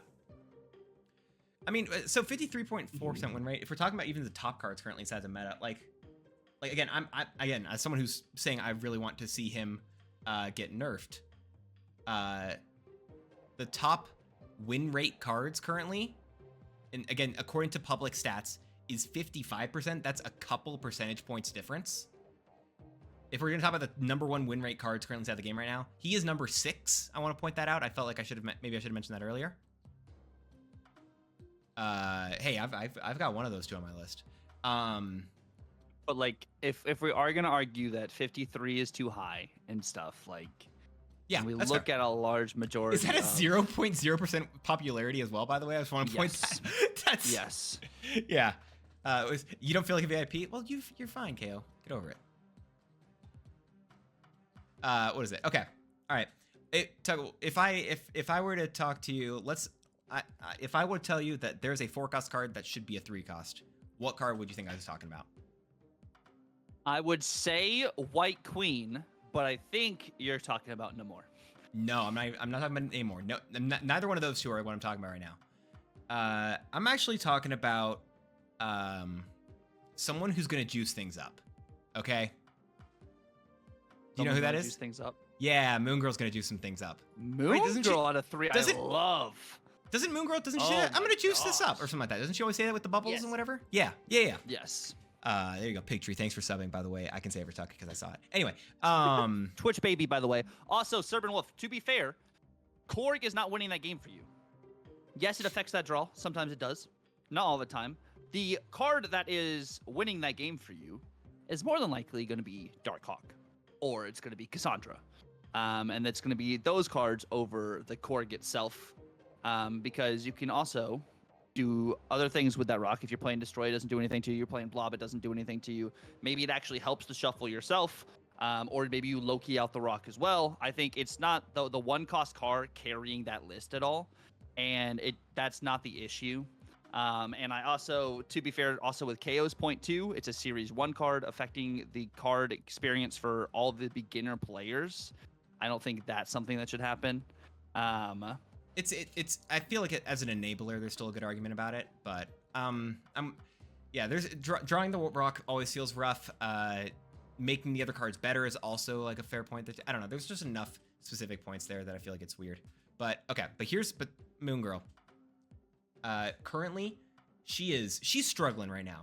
Okay, she is currently a what is it? Again, stats we have. What is it? She's currently has a 0.5% popularity rate, and when she's used, actually, she is 0.1% win rate, and this is based off stats that I'm looking. I think I don't remember which the different stats is here, but like looks even worse over on your end. I want to see. I think she goes. I think you just put her 3-3. I think you just say 3-3 because that is a certain. That is where she was at a certain point. Okay. That's so you just put her as 3-3. I think that's the way she was inside of the beta, if I'm not mistaken.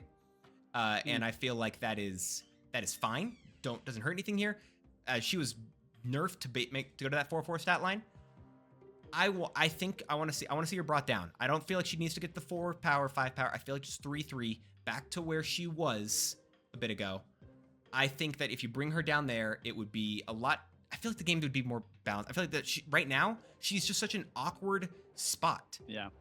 And again, if you're gonna say Moon Girl is fine at a 3-3 for low collection lovers or low collection players, at the same time, the low collection, what is it? That she used to be a 3-3, right? So there was a world in the past where she used to be the stat line. So it's not a crazy idea because it already used to exist. I just think the metagame shifts, right? Previously, Sauron, we wouldn't want to see it at 3-4, but at the same time, no, it's weird at 3-4. Yeah, right. But now we're seeing. But Moon Girl, I think is completely fine at a 3-3. Again, strike me down when the Moon Girl meta hits us, but I like it. I feel like I want to see her get some love. I don't know. What are you thinking here?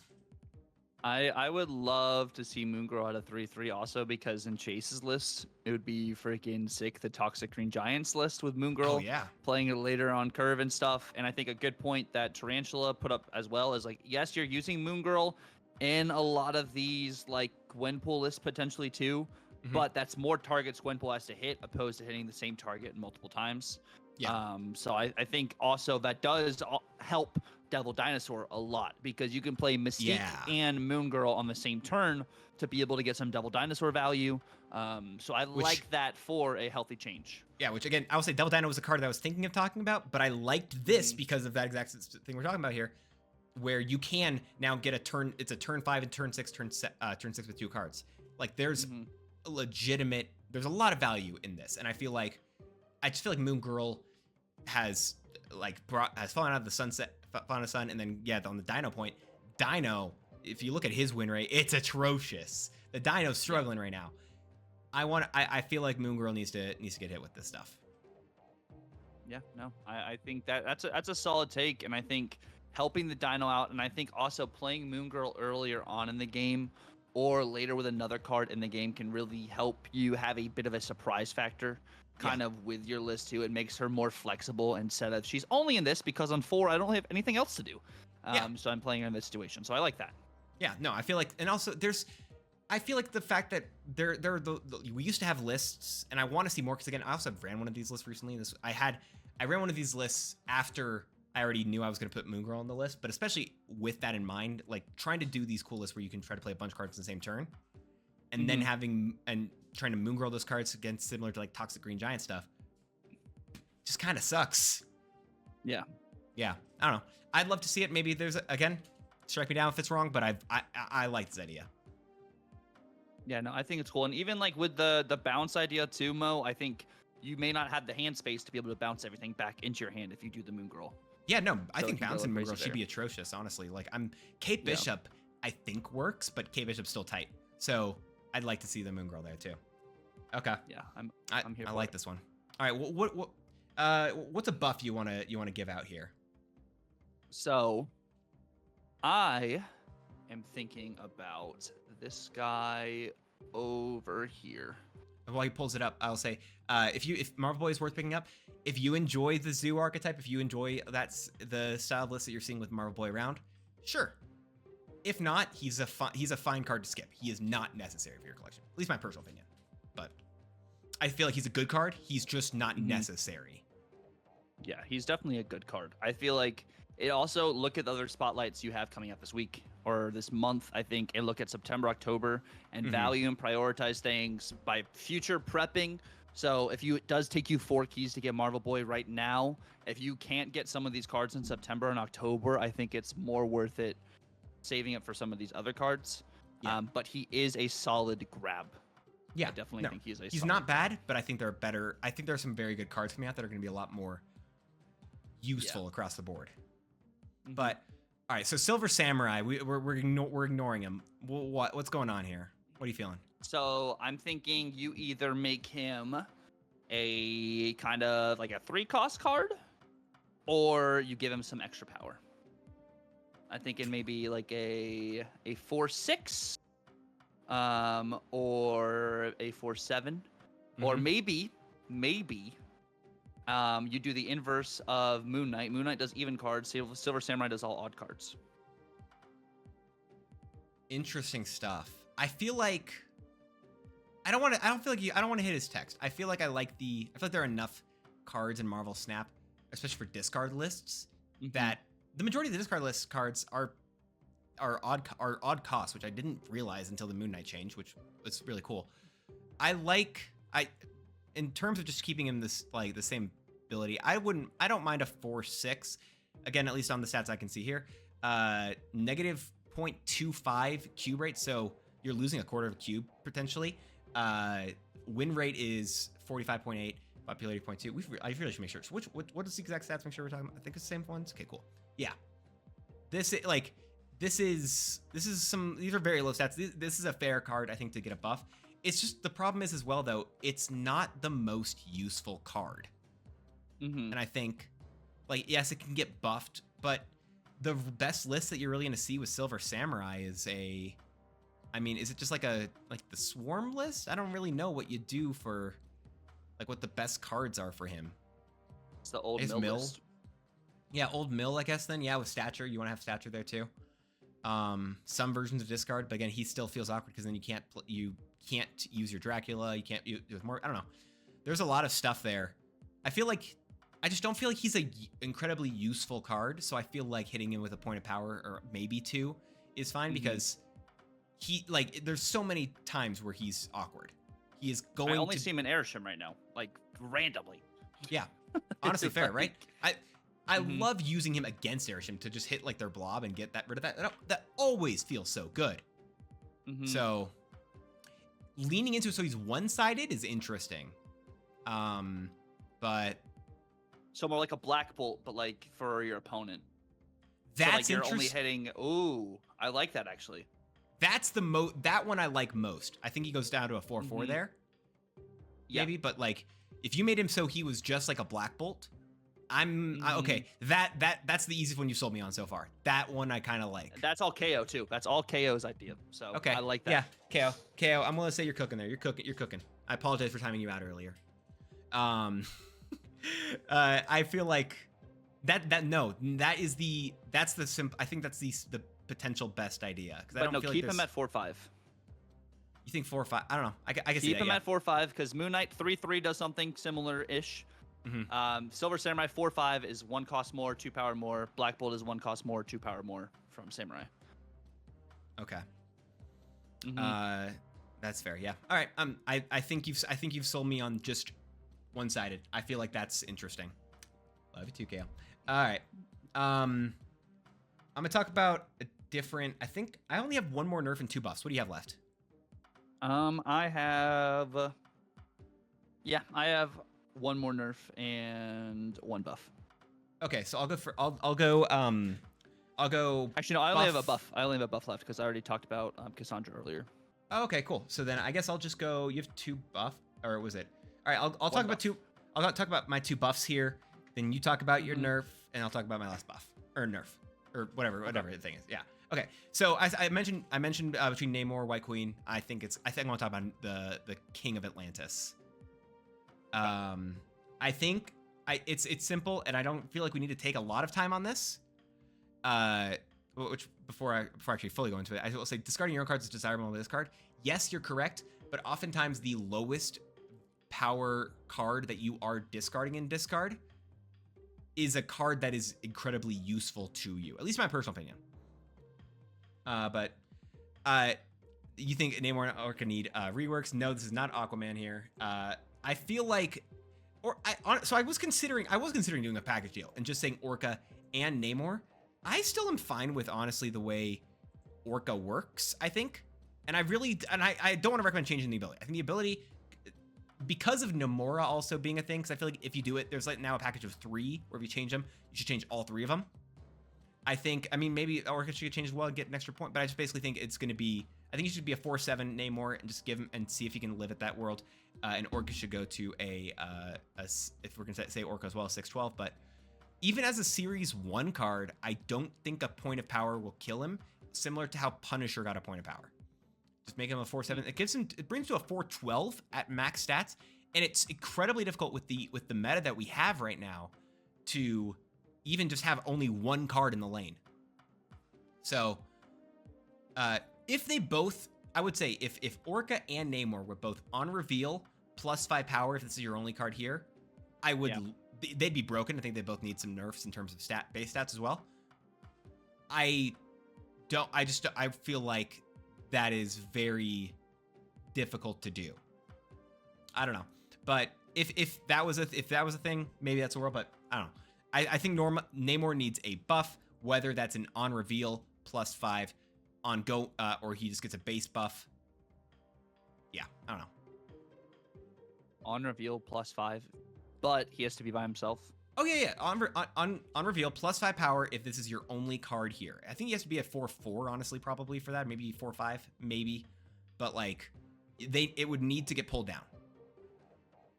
I like the 4/4 +5 because like as a series 1 that'd be better. Like Jessica Jones, yeah, I think that's like that makes sense in a way because that Jessica Jones goes to a 4/9, Namor would go to a 4/9. Yeah, but I like the condition he has to be by himself for the on reveal to happen. No, I definitely think that condition still needs to exist. It's just a matter of the on reveal versus ongoing. I think maybe it's one way or the other. I don't know. I feel like there's people in Second Dinner who really like one way or another, and I'm not gonna know that, and I don't think there's a way to. But yeah, that's where I'm at with this. Yeah, it just it sucks for Drax, but it is what it is. Yeah, Drax sucks. That there was a whole point I will say where I was potentially recommending that all the Guardians get +5 when a card is played to their location, but that's a different conversation. There's no way I'm gonna open that can of worms. You guys can have fun. Just think on that. I'm just top of the other card that I have because I got 2 buffs in a row. It's Kate Bishop season, and her mentor is so bad, guys. Clint Barton needs some love. Yeah. Okay. Oh my gosh. I thought he got buffed to being a +4 power at one point when he was with his on reveal. I thought he existed it that way. Didn't he? I thought he did too.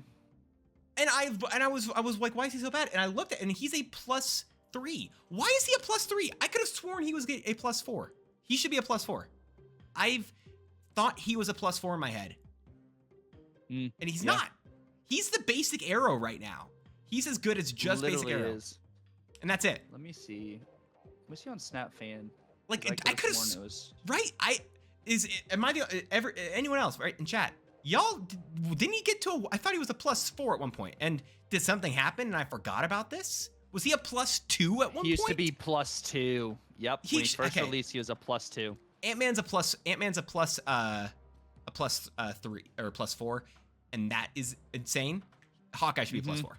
I'm saying, like, hard stop. That if Ant-Man is gonna exist at a +4, Hawkeye should be a +4. Yeah, I like that. Yeah. Right now he is basic arrow. That's it.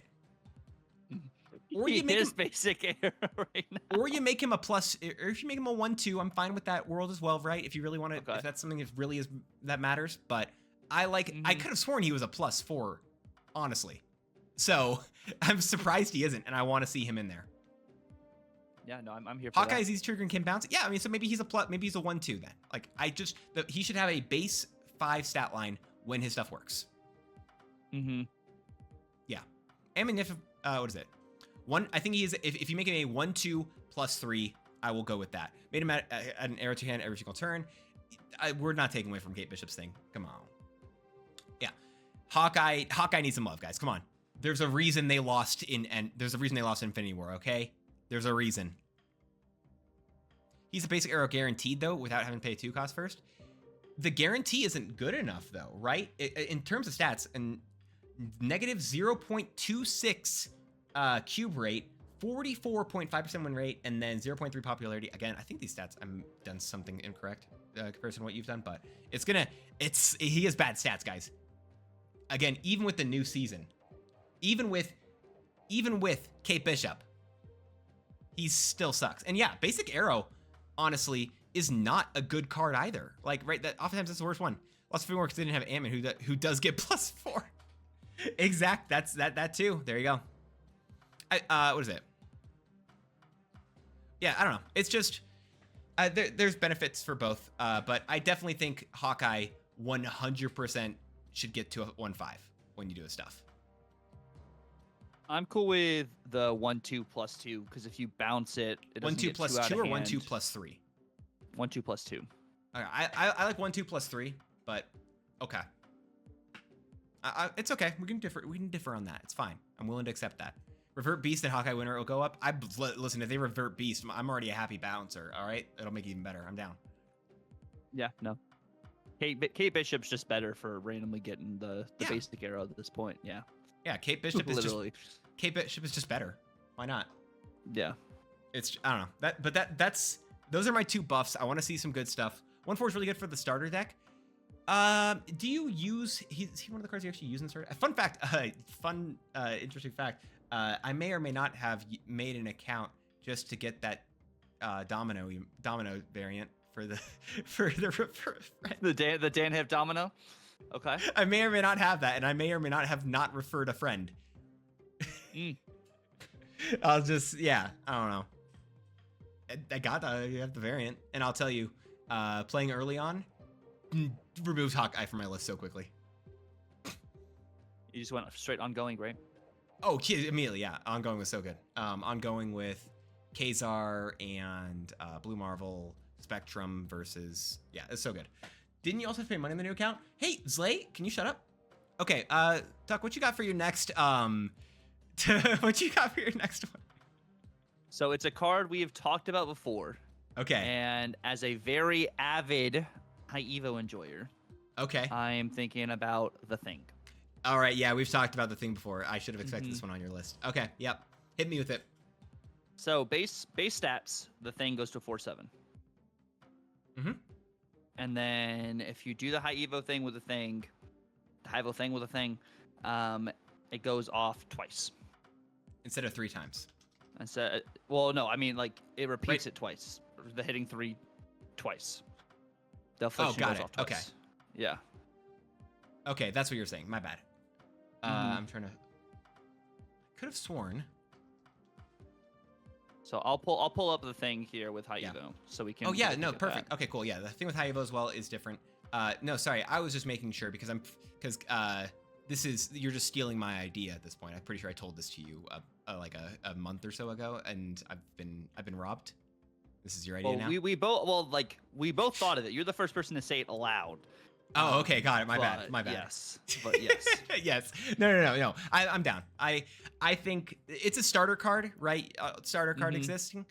I think as a 4/7, it's still fine as a starter card. I don't think there's a problem with it at a 4/7 as a starter card.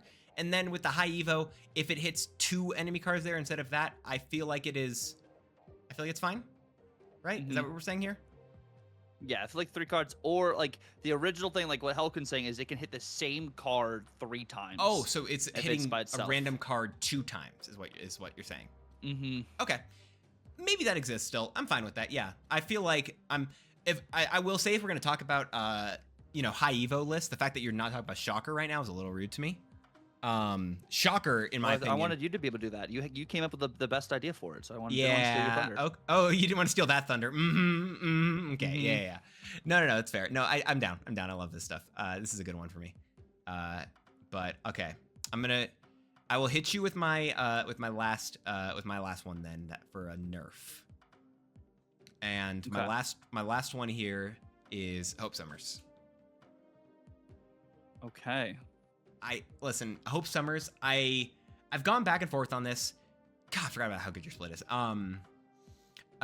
Hope Summers, guys, you don't know 3/4 +1, after you play a card here, you get +1 energy next turn. She just goes down to a 3/3. That's it. I don't want to say too much here, but the fact that she's positive stats on the power line and the energy, it just seems too much. Am I crazy for saying this? I want a Nerf here. If I didn't say Nerf, I feel like I said this. Maybe I said the wrong thing. I want Nerf. I want a Nerf. It doesn't need to go crazy. I would be fine with 3/2. But I think a 3/3 for this +1 energy benefit is it's just so much. I don't know. Chat's saying I'm wrong. I had hot takes. I told you I was gonna have hot takes on this. Okay, she's too good. She's just too versatile. There is no reason for you to use her elsewhere. If you look at her stats right now, okay, we're gonna look at the actual Hope Summers stats. Her stats are doing incredibly well. She is She's in 10% of the decks, and she can fit into so many because of her ability. She is and what is it? Maybe the one where creeps are crazy. It's just, I feel like it's too good of a card. What? Hey, Helkin, stop it. Stop mod abuse. How dare you do a mod abuse right there? Hope can very easily be a 3/3 and still be a great card and still be a solid card. I think she is just too good. Maybe these are, I'm gonna, the public stats. All right, I'm using the public stats tracker. Okay, Second Dinner's got something else in their background. All right, they're saying like, oh my gosh, guys, Hope Summer's crazy. Thank God the public stats show her so low, because otherwise everyone think it'd be crazy. I don't know. Okay, you're obviously disagreeing with me here. Tell me why I'm wrong. Tell me with it. And I will say, by the way, actually, before he does, real quick, because this is the last card thing we're talking about in terms of OTAs. Chat, hit us with your OTA takes. What do you guys think it needs to get buffed or nerfed as well? We'll look at that stuff in a second as well. But sorry, I didn't mean to completely cut you off right there. But what you got here? So I think Hope Summers is fun as is. I think she is fun. She's fun as is. I think she's fine as is. I think her condition is you do have to play on her. Which I mean, like with Kitty, which is like what KO was talking about too. It's really easy to do if you're playing that sort of list. I don't think a 3/3 really hurts her too much. So I don't think that's a horrible idea. I think she's kind of an okay as is. I don't think she's an evil card at the moment. Kind of like the Nocturne thing. It's just a good card. I think instead of 3, but I don't hate it. Kind of like the Nocturne thing we're talking about, like at a 3/4, or what we were talking about, like Cassandra at a 3/0. But I think there's maybe other cards we would need to adjust in the OTA. But I really think, like, holistically, this OTA needs to be a lot more buffs than it needs to be nerfs. Yeah, I'd be fine with that. I think I'm more than fine with that as well. I will say, yeah, the fact that we aren't talking about, neither one of us at Thanos or like anything like that is kind of strange to me. Honestly, I kind of just didn't have a good answer for stuff. The next OTA is this Thursday, I believe. Yes. But no, I honestly, I do agree. I think that the biggest reason I don't just want to say buff is because I've talked to you about this before. I've said on stream, power creep is just like, I'm so scared of the power creep. I'm trying to be careful about it and just say that the cards that feel like they are good and potentially even if they're not the craziest, the fact that what is it? Both Hope Summer, like, and honestly, Hope Summers and Nocturne, I think both, because I said Nocturne to 3/4. I think Hope Summers being a 3/3 fits in that similar vibe of why I want it. Neither one is maybe the most broken, but at the same time, they are both based off of where we have in terms of like cost and everything. I feel like they are both too good. Okay. That's too good for what they do, and it's just the 3 stat line. That's just crazy, you know. Yeah, I think that's where it is. But I don't know. Okay, but in terms of, but if we power creep, that's honestly right. If we power creep everything, is it even power creep anymore? That's a really fair question. Legitimately, I don't know. Like it sounds dumb, but is it? I don't know. But in terms of, I don't know. Obviously, there's some disagreements on there. Again, I'm not saying she's broken. I just feel like in the same way that Nocturne is just too, it just does so much for her stat line. I think Hope Summers is in a similar vein. Okay. So that's my logic with there. But chat, what do you guys think in terms of OTAs? What are you guys thinking that needs some love? Okay. White Queen is what Jimbo's on, which we love that Jimbo every single time. OTA Jimbo's is White Queen, Zappa's is 2099. There you go.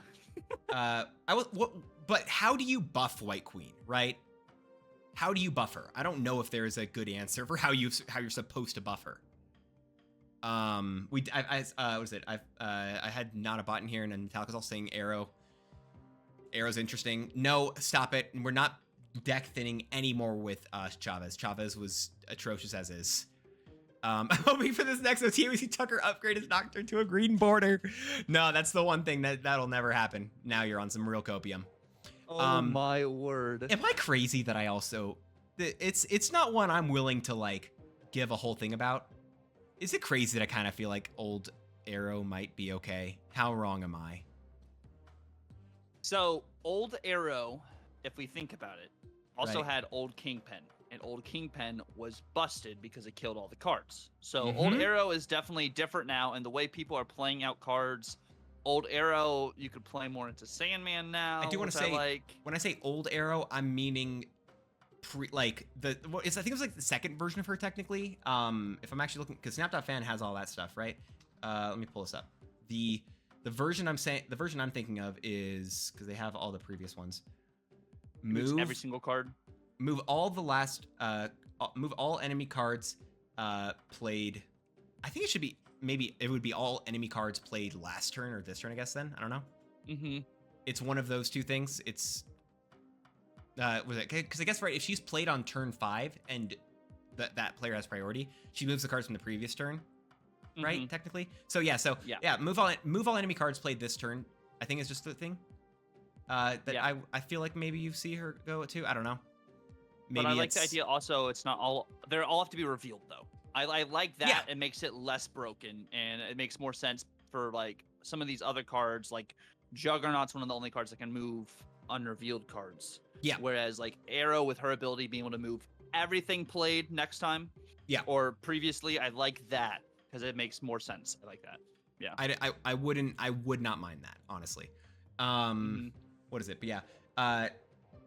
What is it?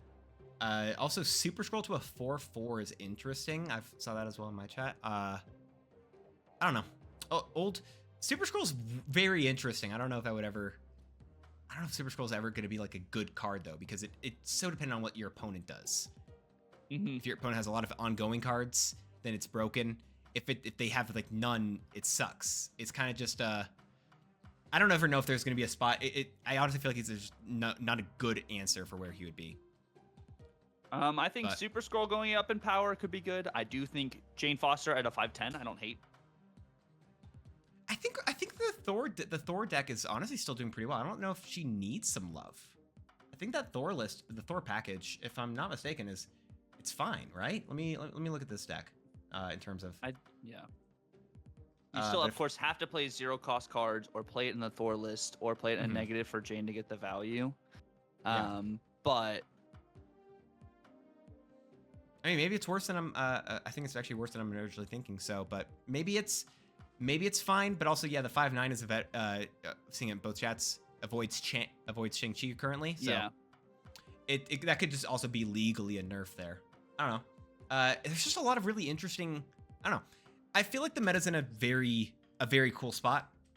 I feel like the Sandman is the largest offender as it currently stands. That Sandman list. Airishim's like dropped in popularity massively. I feel like in general the meta is just feeling consistently. It's just feeling good in my opinion. I don't feel like. I do think we could bring an old Spider-Man. I like not that being Spider-Man's ability, but it's not a horrible card to bring back or introduce as a card that can just like block off a lane for a turn. I don't hate that. Yeah, it's going to be very specific of how it works. I'm very happy that new Spider-Man is such a fun card. The fact that old Spider-Man was just such a shut down card was interesting. For Slifer, that's actually what I want that to be Trapster. I want that to be Trapster to be an ongoing with that ability for what it's worth. But I would love personally if Trapster was was I don't know, you just make him a 1 cost. I don't feel like he has to be a big one, but just cards can't move. Either your cards or all cards at this location can't move. Something like that. That'd be cool. Just simple as that stuff. It's just however that works. I'm fine with it. But I don't know. Those are stuff I want to see. Old Spider-Man wasn't crazy, but yeah, I don't know. I feel like there's a lot of really cool cards though inside of the game, and that's a fair point. Though, if Old Spidey ever returns, it's probably just another Galactus meta immediately. Yeah. Any other specific ones that you want to call out? I feel like this is. I feel like I've got good answers here. I don't know. I'm happy with these ideas. I don't know. There's some. What is it? Okay, fine. Only your cards can't be moved. Whatever. Honestly, Elektra's I've been seeing her in lists. No copium. I'm seeing Elektra in lists. I'm getting killed by some Elektras. Okay, I don't know if she's gonna need the craziest stuff. Maybe I'm wrong here. I just don't. Just keep Elektra as is. No, I think Elektra's no change fine. anything. Right? Like I think again it's for the early season thing, whatever. Or the early pool. I just don't think she's gonna get changed, and I don't think she needs one.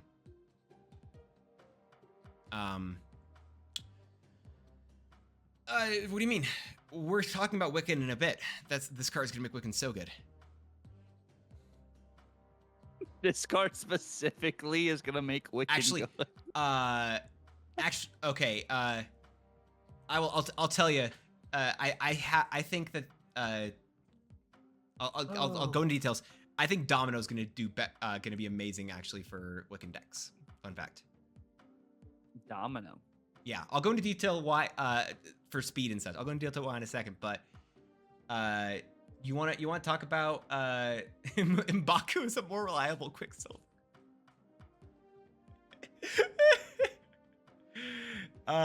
Okay.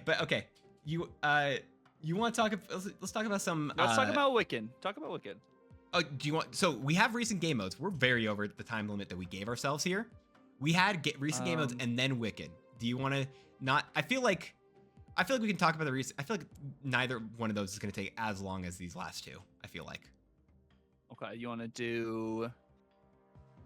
We can do game modes, and then we can do Wiccan.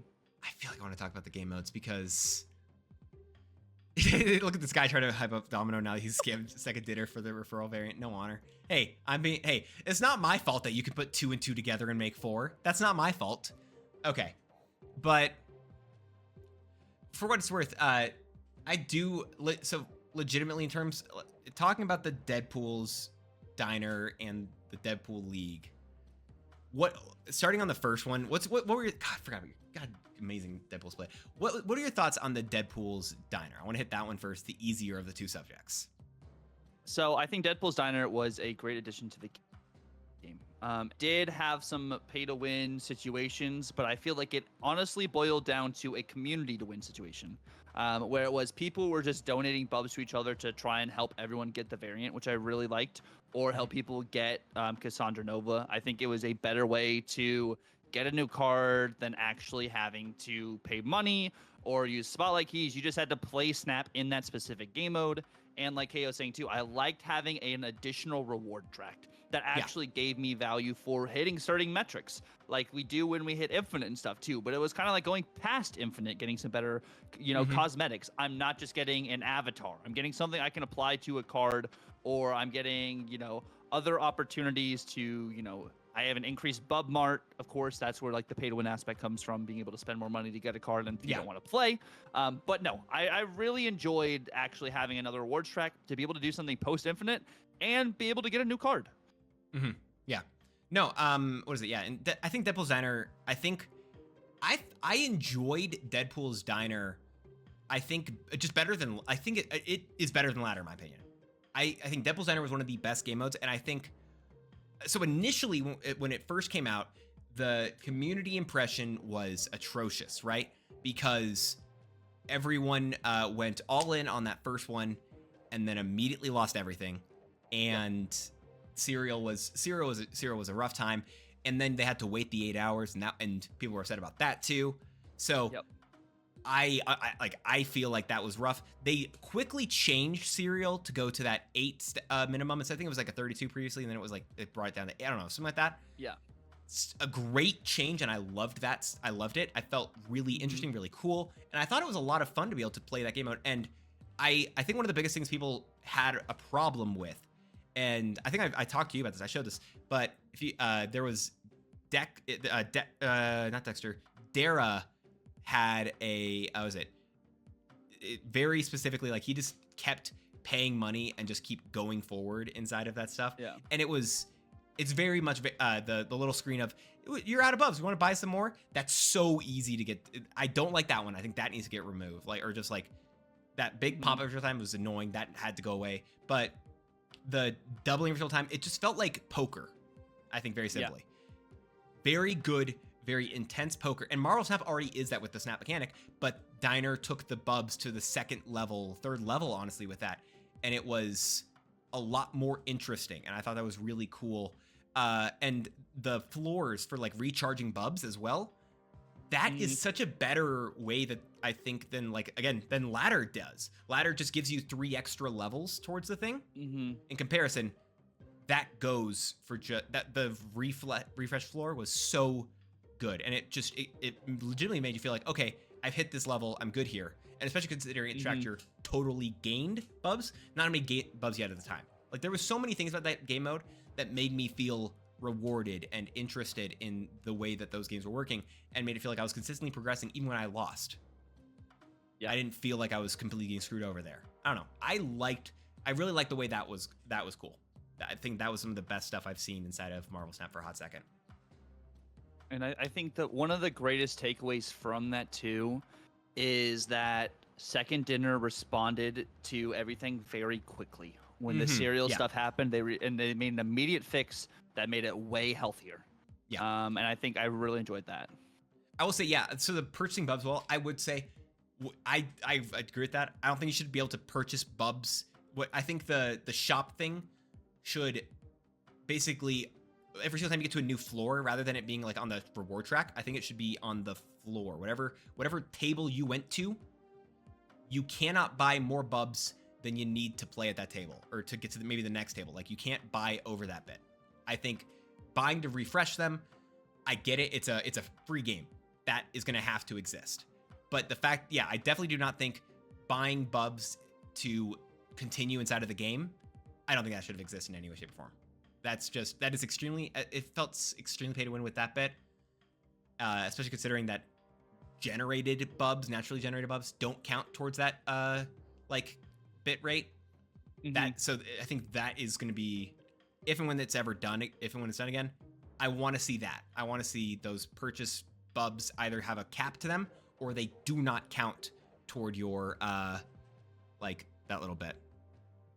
I don't know. That's my personal opinion on that bit. And like when I think of other like free-to-play games, like maybe even just like a Candy Crush, you know, when you are restocking your lives or whatever, it's only to be able to play the level again. It's not to like allow you to progress more on the bub track. And like that was a new element, new pay-to-win thing they added to that. You know, they saw the feedback. You know, they had pay-to-win leagues, which people used, and then we'll talk about leagues in a they second. did away for that. But no, I think something maybe just to restock, unless, you know, Metallica's thinking let whales be whales. If that adds, you know, better bundles in the future or something, maybe. But like to reach like 500 million and stuff, you really had to grind until people started donating, which I think was also a very interesting little feature they added. I think also the biggest thing is I feel like that everyone learned about themselves with Deadpool Designer. No one knows how to retreat. Retreating is consistently seen like a loss when in actuality it's meant to be a reset. It's meant to be a mulligan that hurts a little bit. And people will be like, well, I don't think I'm going to win here. Oh, well, screw it. Why not? And but it also forced you to think analytically on turn 3, turn 4, turn 5. Every single time it was going to double, it forced you to think about that, and no one would. And I think that is why people messed up. Like, yeah, there is a loss to retreating, but the loss is much less than staying in and losing so much more. You have to think of it as a mulligan at that point. Like, there's a cost-benefit analysis whole thing there, but I don't know. That's different... Snap at its core, though. You know, like, you know, minimizing your losses, maximizing your wins. You know. Yeah. So no, I think it's fair.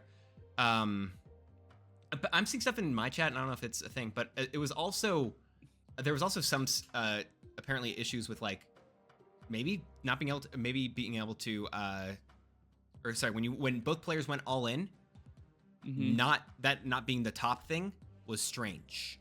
Potentially. Did you feel like that was strange? I didn't really think about that, so I don't really know if I felt any issues with it personally, but how did you feel about that?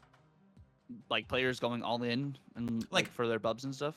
Going all in for their bub, like you went all in and your opponent went all in, but it's not the max it can go, it's just the limit of whatever they have. I will say, by the way, speaking of UI, should definitely tell you how many bubs you have inside the game. You should know how much of your bubs you're retreating. Yeah, I think it was interesting. I don't know. I think once you got past the highest tier of the diner, or got to the highest tier, then it went all the way to max. So at any point, if you had max 32, it only went to 32 if neither player snapped that game. If neither player snaps that game and it goes all the way through, let's say you're at serial for the 32, it would go to 32. But if you snap, it'll go to 32 on turn 5. If your opponent snaps and you snap, it'll go there at turn 4. So it hits that maximum very quickly, I believe, in some places. Maybe I'm off by 1 turn on that stuff. I think I'm correct, but still, I feel that's an interesting. I don't know if I took an issue with that, but I wouldn't. If they change that stuff, I wouldn't complain. Yeah, no, I think adding the UI where you actually see how many bubs you have going into snaps would be good. And I think actually if you would go all in, legit all in, like Kay was saying too, the other person doesn't get robbed because maybe they went all in, but their other person didn't go all in the same. Or like if you think of poker, you know, you go all in, someone has to match with at least either going all in themselves or they get like it's not equal if you both go on and you have different amounts. But like just being able to still get your max as well as whatever they match with their all in or something, I think would be something. Or honestly, I would even be fine if they took it and made it so just everyone got the like no matter what happened, both, like, you always got the max if you both snapped for that bit. But So I can't, Mike, I can't put the Magneto helmet on without taking off the headset. So I'm gonna have to do that afterwards. So I do apologize in advance. I can't believe this guy's so toxic here. You know what, Mike, I got you. I'm gonna refund that. I'm gonna refund that for you. But anyway, no, I don't know. That's at least where I was on that bit. I think I did. I refunded you 10,000. I think, not 20,000. Get out of here. But I think you want to talk about leagues here? I do. But let's talk about leagues in 180 seconds. Oh, cool. I was going to try to segue into that. Okay. Yeah. Well, let's talk about leagues in 180 seconds, though. You're going to have to wait until that occurs. But these ads aren't going to miss any actual points of the thing. But you guys have any closing thoughts on Deadpool's Diner, or any initial thoughts on the leagues in general? Put them in the chat. We'll talk about that stuff in just a second. I'm going to run ads on my end. I think Tuck is going to too. Going to as well. I feel like I said Tuck is going to toot. I'm going to run the ads. And yes, Cypher, they did talk about having another series drop this year. I think there's another at least one more. There might be more, but I know there is. They're talking about like 2 to 3 a year, I think. I think they're probably going to do. I feel like they're going to do one probably like, I want to say October, November-ish is when I think they're going to do another one. Yeah, once we have 50 more Series 5 cards. Yeah, Mokok, by the way, yeah, exactly. I didn't have that stuff. I didn't know that was a thing, for what it's worth. Like getting more bubs mid game. I never saw that myself personally. But it could be sooner than we think as well, right? There are some interesting Series 4 bundles, yeah. I mean, people like free stuff. More series drops are always going to be happy with everyone. But yeah, and we're never going to see Darkhawk drop to Series 3. We're never going to see Null drop to Series 3. No. Jeff's never going to see. I would be surprised if Jeff ever went to Series 4. Yeah. Let's go, Dums. Appreciate Dums, thank you so much for the 5 gifted. But no, I could see, like, there's some cards that are permanent Series 4, Series 5 cards. I do really like the idea of the Diner giving you a card for just playing and participating in it. I think they're going to learn from this experience too and make the Diner better in the future. Something they were talking about adding every 2 to 3 months. Yes. So I like that a lot. No, I agree 100%. That'll be some good stuff. I think as soon as it's as in the future, when that change, like whenever we see for the next iteration, I'm excited for that. I feel like it's going to be very interesting. It could be possible. I would be surprised if they added 2 cards. Maybe they added another Series 5 card maybe to the list. I don't know. Maybe another Series 4 card. They just have that as one of the maybe earlier awards, but it wouldn't be like a Darkhawk Series 4 card. It would be like a Jean Grey as like a card, but like still not bad, you know? Yeah, exactly. No, I feel like that's a situation where I feel like it's gonna be. I feel like that's where we would exist if that occurred. But no, I'm excited for the possibility of Deadpool's Diner returning as my favorite. It's the reason I brought this idea to talk to you about this as well, because I had such an absolute blast with Deadpool's Diner. And then the Deadpool League. So it was just a very stark contrast between the two. And I really wanted to, like, part of me was just like, I just want to talk about the leagues, but at the same time, I kind of also wanted to talk about I want to talk about the other one as well, just to make sure I'm not just shitting on everything. Yeah, that's true. Yeah, like, I don't know. It's, yeah, I had Deadpool's Diner. It just felt like so good. It felt like so much fun. I really enjoyed it. I feel like a lot of people complained about it. Maybe there were some problems in there technically. I don't know. It just hit really well for myself, in my opinion. I was very. The community actually enjoyed that, and I think what it was is like what we got with the Diner. It literally felt way more thought out than leagues felt, and like the rewards were better. You didn't have to, the FOMO was that you didn't play enough to get the variant, opposed to the FOMO of I didn't cheat. Or I didn't cheese, which just is definitely a feels better moment. Yeah. So with the leagues, right? Moving fully over to that, the biggest thing, and I'm not even going to bother trying to delay it, the biggest thing about leagues, which was a problem, was the fact that it was pure. It just changed it literally changed Proving Grounds. One of the easiest sections for players to get into to play a game. Mm-hmm. It changed that entire section of the game for 100% of the player base, where if you were going in there, you were expecting someone to give what was it? It was a Spider-Man emote, fist bump, and then retreat turn 1, and then back and forth and back. And that was the whole point. The whole point of leagues, how the community realized they could just metagame it, is I can just keep retreating on turn 1 in Deadpool's Diner. If everyone does this inside of Proving Grounds and Conquest, if everyone does this, we can all just buff each other up, which only helps people who are in the know, which sucks. But I don't know. So full transparency, I said this. I legitimately did it. I did that thing. I talked to you about that. I've said it on my stream. I did that. I felt I did not hate it because I was doing it for one, and for two, it was so much. It was fun. I don't know why, but like I felt a sense of community myself. I felt like I was working with others, and I'm someone who you know I absolutely despise emoting in the game unless I know you, or know who you are. And other than that, if that's happening, I don't care who you are. I'm muting you. I assume everything's in the worst, and it gets to me. But for once, I felt like I was like we were working together. I don't know. It was just like it felt like everyone was working together in there, and everyone was trying to build each other up, and I felt like that was really cool, and I enjoyed that. And I thought that was gonna be so I did that stuff. I enjoyed it, and I got the emote, and I think I was in third place in my thing. Also because I was trying to get emote complete, but that's a whole different conversation, just about the emote being exclusive to the game mode. But I don't know. Well, what did you feel about the win trading in general? So I'm gonna backtrack just a little bit. Sure. What I really liked because what happened is the diner, the way the community was in the diner, transitioned into leagues, in the sense that there was a Reddit post made on how to donate bubs so more people could get Cassandra. So the community was already coming to like a great point with each other, helping each other out. And then the conquest thing happened. And like when I go into Proving Grounds normally, I'm trying to test a deck. I'm either doing it for content or trying to just see what the vibe is with the deck. And then like as soon as, the whole not the diner stuff, as soon as all the league stuff happened, and it was just cheese after cheese, it really like you said, if you weren't in the know and you weren't committing to the playtime to be able to grind your league, it really, you're at a standstill. Like you really couldn't do anything. Yeah. And I think the other thing is, someone brought up before we were talking about leagues, it really punished you for not trying to play competitively when it came to leagues.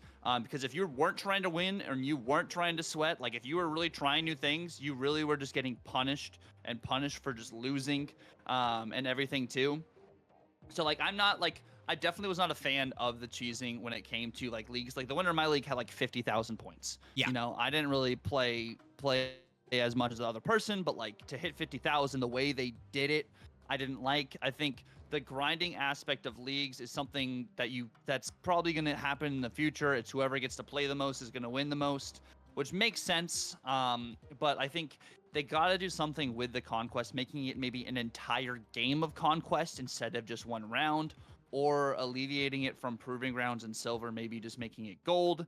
But I do want to give Second Dinner also some props too for rewarding everyone with the emote and with the neon blue border. I really like that. I think having an emote in the leagues definitely gives some serious FOMO. But I would like the idea if they did league rewards, maybe not like, maybe the black borders too, because they were talking about that. About the black borders have been in other places exclusive. As well, though. Yeah, they're event only, but maybe doing kind of like they do with Spotlight, variants, maybe releasing some of these emotes later on and stuff too. But yeah. Like Zephyr brought up a good point. The key difference between the Deadpool Diners donation and league win trading is league was an exploitation at the expense of everyone else in your league, whereas Deadpool Diners, the donating was to help another player be able to either get the Cassandra variant or be able to get Cassandra overall, which I thought was even a better sense of community. But it also goes to show all these toxic things And all these community things are coming off of Reddit, So Reddit's the hub no, for all no, of this, ain't right? no one gonna defend Reddit. Reddit's a toxic place. No, but Helgen, I 100% agree with what Helgen just said. In my opinion, it should have been given for free to winners of the league, and then afterwards, the winner, everyone else should go in. It should just go into the actual shop. That's, in my opinion, how it. For one, just that exclusivity, that film. Like, I get it. Make it, but just give it for free to everyone else, or maybe make us wait a month or two for everyone else to get in the shop. I don't know. They did with Cassandra, Right? She's in the shop now. That's it. That should have been the way it worked. The fact that it was, this is the only way you're gonna get this thing. That sucks. Yeah. That was a different level of it, and it's really it's just so bad. It's just such, and a different point on the FOMO thing is just it literally forces you to play non-stop. You are forced. You have to go boom, boom, boom, boom, boom. But like, you need to be playing so much in order to do that. There are people out there who got to.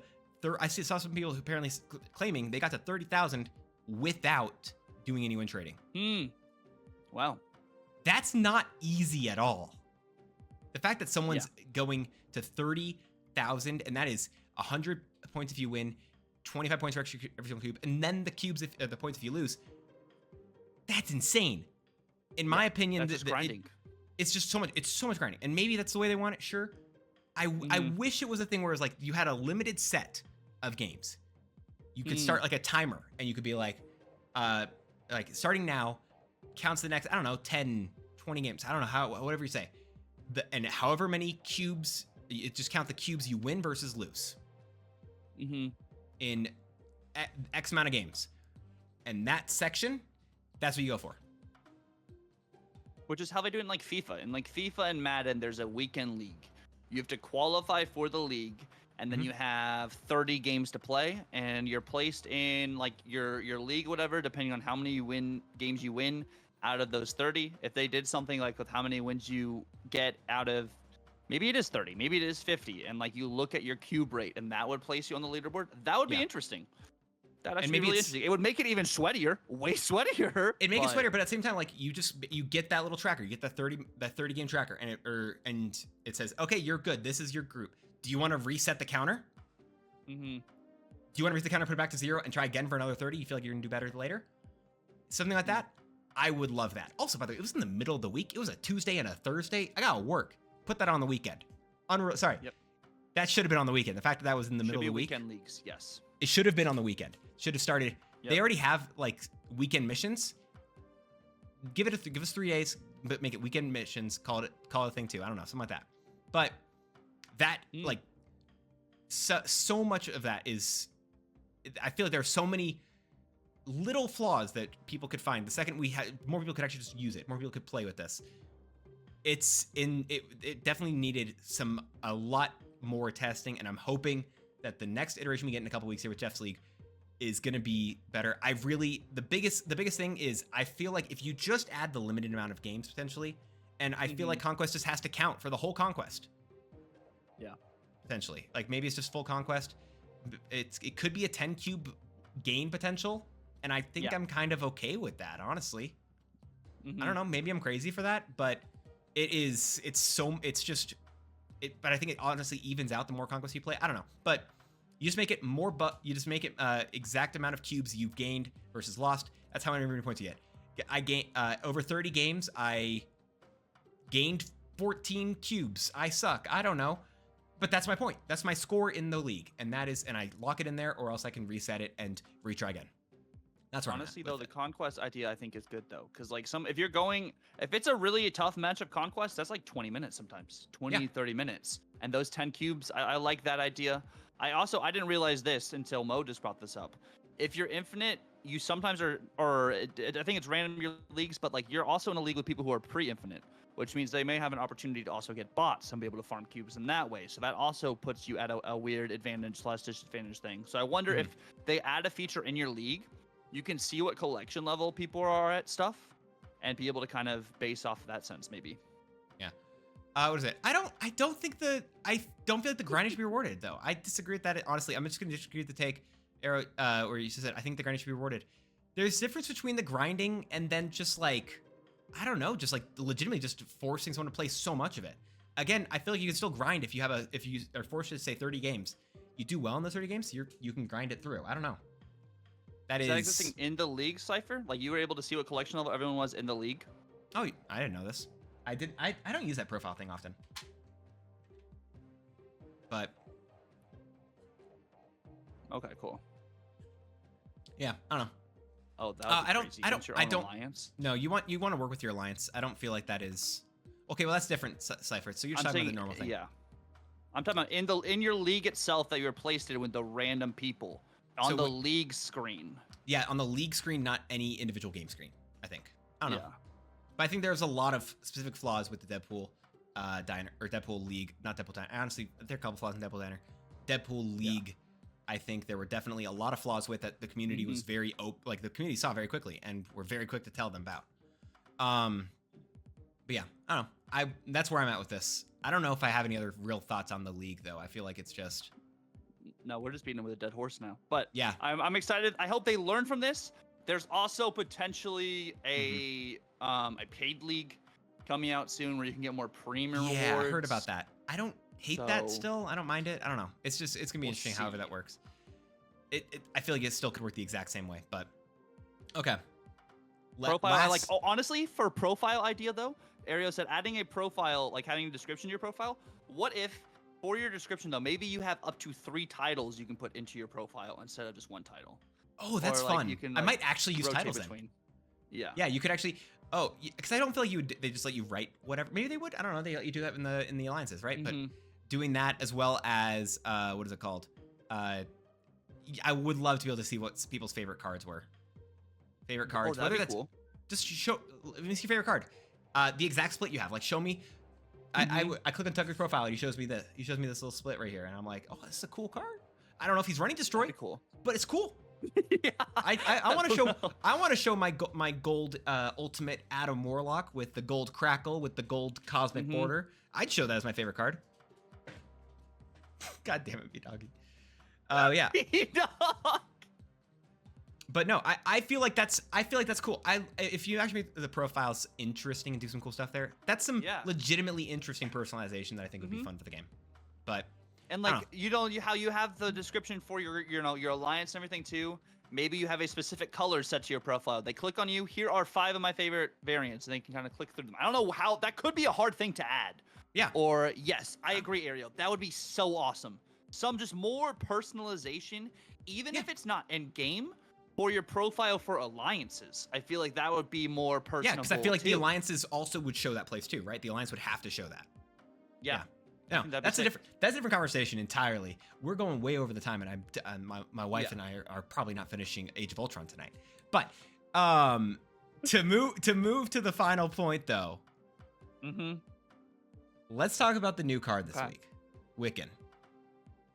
We're gonna be talking about good old Wiccan.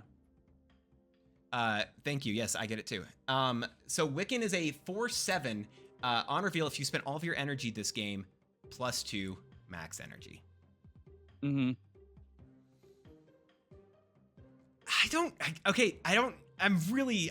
is so 50-50. This is so 50-50 if this is gonna be good or not, right? There's no way to know, I feel like. Yeah, I mean, on paper, it's not the easiest condition to meet. But when you do meet this condition, it's really good. Yeah. So this is maybe I'm weird for this. I haven't been thinking at all about how difficult it is to meet this condition. I'm thinking, if I'm building a deck to meet this condition, how do I use my extra energy? I don't know. What do I do with that? Like, how am I supposed to use the extra energy that I now have in a deck where I'm trying to build it to make sure I can actually spend all my energy thus far? I don't know. Like, it doesn't compute, honestly. Like, I don't get the list that you build this card with. At the most, you try to go for, like I said, like a domino. Domino can push your other drops. Like, if you do a domino, she pushes your actual, like, useful 1-drops, like a nebula or something like that, to be slightly increased draw beforehand by turn 1, so you can have those done. And then afterwards, you're going to have more chances for your other 3 costs and such. It's for the rest of the game, Cables. Right? Like, I don't my question is, the rest of the game, how good is it? Yeah, I mean, I think that's fair. I think like you don't have this as your main line. I think you have this as a potential alternate, and I think you play this in like a ramp. I think you could do this in a Blink Electro ramp. You could play Electro into Blink, and your Electro could then become Wiccan, and then you have an extra 3 energy for the rest of the game. I think it really looks like a deck you would have to kind of build around, though. But being able to min-max definitely gets a little interesting. You can get some Psylocke and some Zabu value, getting this out early. Zabu is kind of a card I've been thinking about because of Wiccan, which is weird. Or Psylocke, yeah, as well, but like, I don't know, it's weird. And like, I'm thinking, spoiler alert for tomorrow night, potentially a Black Knight kind of list with Wiccan. Tucker's thinking Black Knight. Oh, whoa! Call the presses. Tucker wants to play Black Knight. No way. I can make a 15th Black Knight thumbnail. Let's go. But the overall value, being able to play 2 4-drops at the end of the game is okay. Like having like that extra energy, playing a 6 drop out early, giving you something to have you extra energy against like Erisham. But like we've talked about, like the conditions are not the easiest to make. And I think, yeah, like Zabu's not in the same spot at all, but he's not a horrible card, especially if you're missing, like if you don't have a Ravona, you still have Zabu. Zabu allows you to get your Professor, not a Professor, your Mr. Negative out early. You know, it's another alternate than Psylocke and everything. But Wiccan Shuri, it'll be a Wiccan Shuri Black Knight deck. That's what it'll be. It'll be all of those efforts. So part of the reason why I've also been thinking Black Knight is, again, I'm trying to think about those later turns. Yeah. Or sorry, not Black Knight. Sorry, but Zabu. Zabu would be better than Psylocke in those later turns, right? You would actually want to play him potentially if you don't get the Wiccan on turn 4. Yeah. Zabu on turn 5 with a 3-drop, because you're probably gonna want to get a chunk of 3-drops in this list. Yeah. That's a solid curve. Yeah, I don't know but the deck building in particular with all of the specific costs you're gonna want to do. Wondering if the Quicksilver Domino potentially even being useful with this card, also because of speed, right? It's just, I have no idea. There's so many different things about this card that just this doesn't compute to me. Yeah. I don't know if he's gonna be good. I don't know if he's gonna be bad. I don't understand this card, in all honesty. I'm willing to say it, I just don't get it. So I really want to know. I really just want to know more about it. Yeah, I think this is one of those cards where we can either overrate, overhate, or just meh on paper until we actually see how it interacts in game and how easy it is to meet the conditions. That's when we can truly, fine tune it. Once we actually have what it does on paper in the game and we can hit the conditions and see how likely it is to hit it. Is it the Quicksilver Domino situation? Or is it you just play Kitty Pryde, Kate Bishop, and some other stuff? So like it just really depends on what you're building around. Like for this list, this is definitely a card you build around situation or as a second line. Like maybe you have Wiccan, but like if you just play 2 cards onto Hope Summers, it's kind of like the same as doing a Wiccan thing. You just have to do that every single turn. Yeah, and especially when Hope Summers goes down to a 3/3, you'll probably want Wiccan instead as well for that. Right. Exactly. No, I'm sorry, I had to ban Helkin for what he was said. But yeah, I don't know. It's just it's just such a wild card. I'm excited for just such a different card, right? This is a really different card. It's gonna change stuff up. I just don't know how it's gonna go. I'm excited to see it being used. Again, I think if we're talking about cards to be used with it, I do think like Domino and Zabu are the 2 I'm eyeing. And I've got no idea about the rest. It's kind of just where I'm at. I'm like, Domino, Zabu, that's where it is, right? If I don't have if maybe some more 1-drops, and then I'm like, okay, cool. I feel like you maybe want Sunspot on the list as well. I feel like Sunspot's probably gonna be a good card there, but I feel like it's gonna be Kate Bishop for sure too. I liked the Kate Bishop call. That was really good because, again, the 1-drops. I also saw someone, I think I saw KO say Coulson. I think Coulson's just a good card, and I think he would, again, be good in this list. I feel like there's a lot of those cards. Actually, I really am liking the idea. Maybe it's like a collector. Maybe you do it with like collector with stuff, right? Honestly, Nick Fury could work here wildly. I don't know. I don't know what I'm going to say in terms of actually going to be good, but like Wiccan, Coulson, I like the idea in my mind. Wiccan Coulson.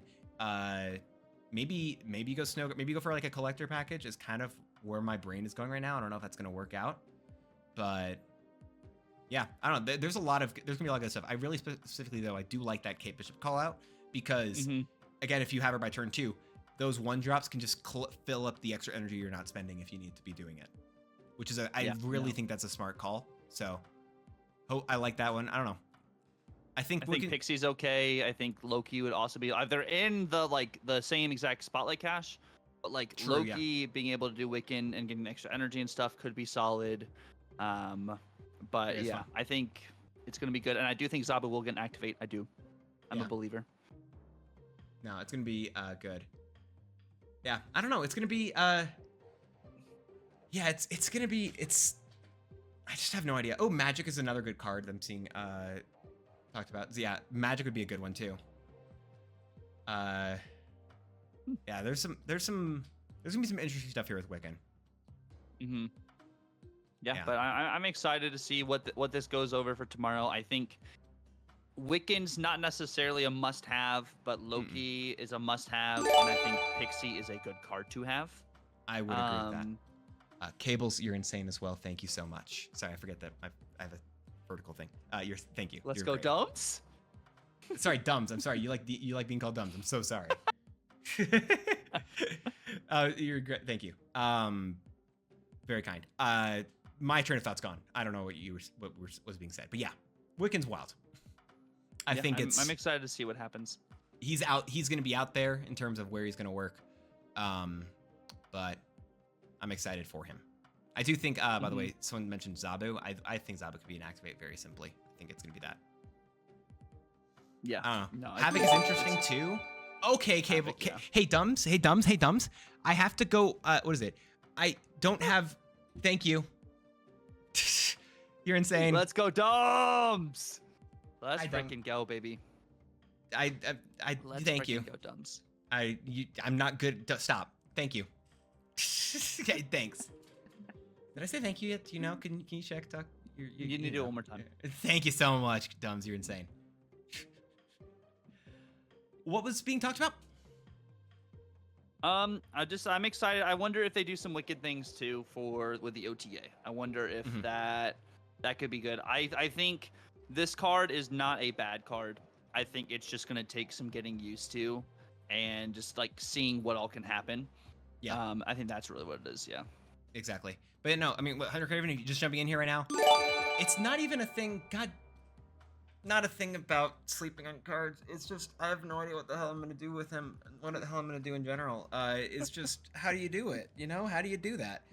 How do you do that? It's yeah. How? Sorry. Thank you so much. You're amazing. Yeah. Sorry. Dumbs, you're insane. Stop, please. Thank you. You're incredible. I don't have words. Stop! I don't know what to do with that. Let's go, Thank Dumbs. you. You stop. You're good.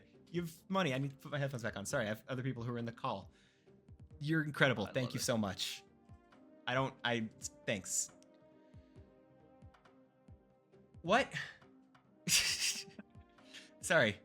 What's going on? No, you're good, and I think Cypher to argue your point too. Like Black Bolt's in a really good spot right now. It's in one of the best decks in the game with his on reveal ability. So I don't think he necessarily needs to change. I think Black Bolt is actually solid as is. Interesting though, this card you talked about, right? Didn't you talk about who is it? Samurai. Samurai is interesting as a hit for that though. Samurai, I would be very interested in being that cost, but we see a lot of Black Bolt post Infinite. Yeah, Black Bolt is here post Infinite. Completely here post Infinite. Definitely. Yeah. Hey Dumbs, thanks. You're insane. I don't. Yeah, no, the train's good. The train's good. You're insane. Let's freaking go. Thanks for the follow. Oh my goodness. What? Huge. Thank you. You're freaking insane. I'm very, yeah, thank you. Very blessed. You're amazing. It doesn't need to go higher. It's good. It's good, Dubs. It's good. And Jews, you subbed yesterday. Yeah. Duh. No, it's, I don't know. It's really, I feel like Wiccan's gonna be either you sleep on it, or it's gonna be, it's either sleep or it's gonna be one of the best cards. I don't know. It's really gonna be really good. Stop. I have, you're good. You're good. You're good. Sorry. Tuck, we're not doing this X1 live. I can't. You're insane. Thank you so much, Tums. It goes to 13, the train? That's insane. First worth, Shab, Giganto being going to any position. No, I think Giganto's probably going to be fine the way he is, and I don't think he's going to move. The rest of the cache, though, is Loki and Pixie. Oh, do you think Valentina could work? Also, was it also Hill, right? Kate Hill? Or is it Hill or is it Maria Hill? Maria Hill, yes, that's it. Sorry, for some reason my brain's on other things right now. Yes. Maria Hill. Very I think some of these card generating cards could definitely work. I think that I really feel like the card generating cards are gonna have to be a place where it is. Never mind. I think Hope's a great card as is. I don't think Hope should get changed, by the way. That's just my own personal opinion. I've decided if anyone was saying a Hope should get nerfed, definitely not. Who's Sam Hill? I don't know. I don't know anymore. But no, I really legitimately I think let me use that.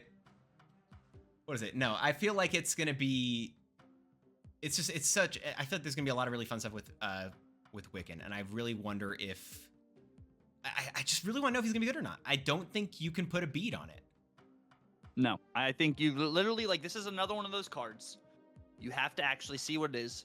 Yeah. We want to also put perspectively that everyone hated on Legion when Legion first came out. True. I think it's different though because it's location management. The location management of Legion is so good. Mm-hmm. But the potential energy of Wiccan is great.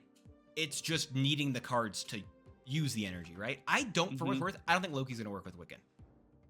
Mm-hmm. Because you don't need to worry about the extra energy, right? It's everything's cheaper. It's good, but you don't have to. Yeah, no, it's definitely good. You're not all peoples, by the way. I do appreciate you, Wombat, but most peoples, not the goat Wombat, the first goat in here. Yeah. No, I definitely think that. What was it? Yeah, no, he's a great card. Fair enough, Zephyr. Fair enough. But what was it? I mean, I don't know. I feel like you still hate on Legion. I feel like Legion's a great card. Legion is so slept on in when you in the decks that you use him in. I feel like he's so good. But I don't know. Like that's some good stuff. Tuck, do you have any other points we want to cover here? Chat, do you have any other specific questions on this stuff? Right? I mean, we are live. Mm-hmm. Do you have any other questions on the specific stuff that you would like to ask here? I feel like if you want to, that's the benefit again of us being live. Take a second to actually answer these questions. So if you guys have these questions, we would not mind answering them. I don't believe. And thank you guys so much for watching as well. We do really appreciate you guys hanging out with us. For that real. is it means facts. A lot. That is facts. No, I appreciate that. There's some really good responses. I've had some good responses on my end, Tucker. Mathematically, okay. I've had a good amount of support, I would say, on my side. Okay. Thank you so much, Father Juice. I've had some good support on my side, I would say personally. So I feel like this is a good. This might be a good idea. God damn it, talk. No, what is it? I feel like this Wiccan's gonna be a really fun card. I'm excited for him. I've also seen some really cool thumbnails with him, by the way. Fun fact, unrelated to anything. Oh, you guys want to see what Dan's cooked together? You guys want to see the thumbnail? Guys, this is the one time I'm cute. I queued him up for it. So look at that. Queued him up. We do have to change scenes just for a second to show the thumbnail, but it's a shame. Let me show you guys what Dan's has cooked. It is freaking chef's kiss. Chef's freaking kiss. Let's see. Would you think Loki is worth saving or saving for Sporge in September? What are your resources right now, Mo? What are you looking like at the moment? Looking at, not looking like. What am I talking looking about? At. Oh, actually, no. I can do this here. I can do this. Oh yeah, just add it as a tab. There you go. It's a little zoomed, but I like this one. Actually, I really like this thumbnail. It's gonna be a fun one.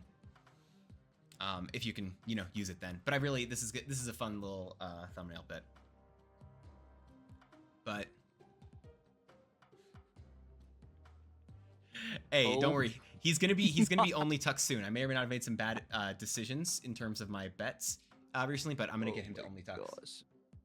Only Tucks, bro. Only Tucks. It's the pipe dream, okay? Holy moly. But there you go. I would save Mo. Yeah, I would save. If you're worried about what to get next week, I think next week I think is gonna legitimately be a pipe dream. I think next week is a skip. I think the week following, there's some good cards coming up, even if it's not even the following week.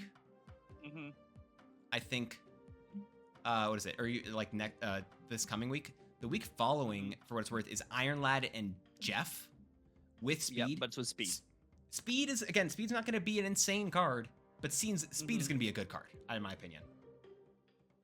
And Iron Lad is consistently good. Jeff's very good. I would be surprised if either one of those two ever left Series 5. So, yeah, if in my personal opinion, I think next week is the week you really want to go for, because it's just, those are useful in so many different lists, and it's just very beneficial. As Tuck gets fully dressed over here, Hulkling's probably gonna be a skip. Hulkling's gonna be interesting. I think Hulkling's gonna be in a is similar to how that other one was, how similar to how Wiccan is. In all honesty, it's gonna be a bit interesting to see how that's gonna work. But at the same time, I don't think Hulkling is going to change. I don't think Hulkling's going to be a need card. I think the Jeff and the Iron Lad are going to be two much better cards that you guys are going to be wanting to go for. While Tuck fully puts on like everything over there. And the kitchen sink, why not? Hulkling being a huge cube gainer, I think is a really good idea. I would agree with that. It's a snap condition or a retreat condition with Hulkling. And Yeah. of course, you still have to draw Hulkling too. That's one of his downsides. It doesn't just like stay in your hand. True. Yep. No, I think that's fair. But y'all, hope you enjoyed us yapping on that Marvel Yap, right? Did we say at the beginning? It's called Marvel Yap, guys. This is called Marvel Yap. This is Marvel Yap. Dan came up with an absolute banger. Banger. You guys are amazing. Thank you so much for all the support. Seriously. Dumbs, Juice, guys, insane. Thank you. Seriously. And all the support over on Tucker's side as well. Obviously, Tucker I'm distracted by my own selfishness and what's been happening over here. But no thank you to B-Dog at all. But seriously, you guys are actually incredible. Thank you just for letting us do this and try this out anyway. It was cool to do.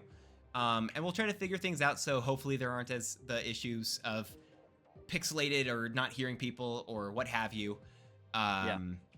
If you were gifted a sub on either channel, please I think it was probably Dumbs on either side. Thank Dumbs. And yeah, let us know what you guys think. Talk about, what is it? Inside, we have the Discord. We both have our own Discord, so you can Discord in either one of our chats, as well as inside of here. Tucker's gonna be going live for a bit more though, so keep hanging out with him. Enjoy that stuff. Tucker, anything else for a send off here? This was the first of many coming in the future. We are thinking about uploading this stuff as well. This was kind of like the pilot, and the feedback's been freaking incredible. So we really appreciate that, and it definitely, with the support, we can tell you guys definitely want to see it going forward. So we're gonna try and see what we can do to make that happen. And yeah, we appreciate you guys. I got an ad break coming up. I'm gonna take a little break, grab some more water and everything. But yeah, we really appreciate you guys. If you guys are not following Not My Dance, I need every single one of you guys to leave this stream right now and follow Not My Dance, another amazing Marvel Snap content creator, as well as the GOAT who does all of my thumbnails. So please, please hit that heart button right there and show that man all the love in the world, because he deserves it. And yeah, we appreciate you guys so much for hanging out. And Tucker doesn't need it, but seriously, if you're watching me and not him, I don't know why. You should be definitely followed him. I don't know what you're doing if you're not following Tucker. You're wrong. You legitimately, why are you here when he's like, go follow him, guys. Go follow. Is it this way? Face this way. Or cameras are weird. Whatever. Follow him. Don't be dumb. Or, well, you can be dumbs. Dumbs is fine. Don't be dumb, not dumbs. There's a very specific difference. But thank you guys so much for hanging out today. It was an absolute blast. Tucker, thank you so much for being willing to do this as well. Fun times, and excited to do it again in the future. Yep, many more to come, you guys. Thank you guys so much. We're gonna jump into viewers decks here in a second, but please definitely follow Not My Dance. See you guys around then. Peace out.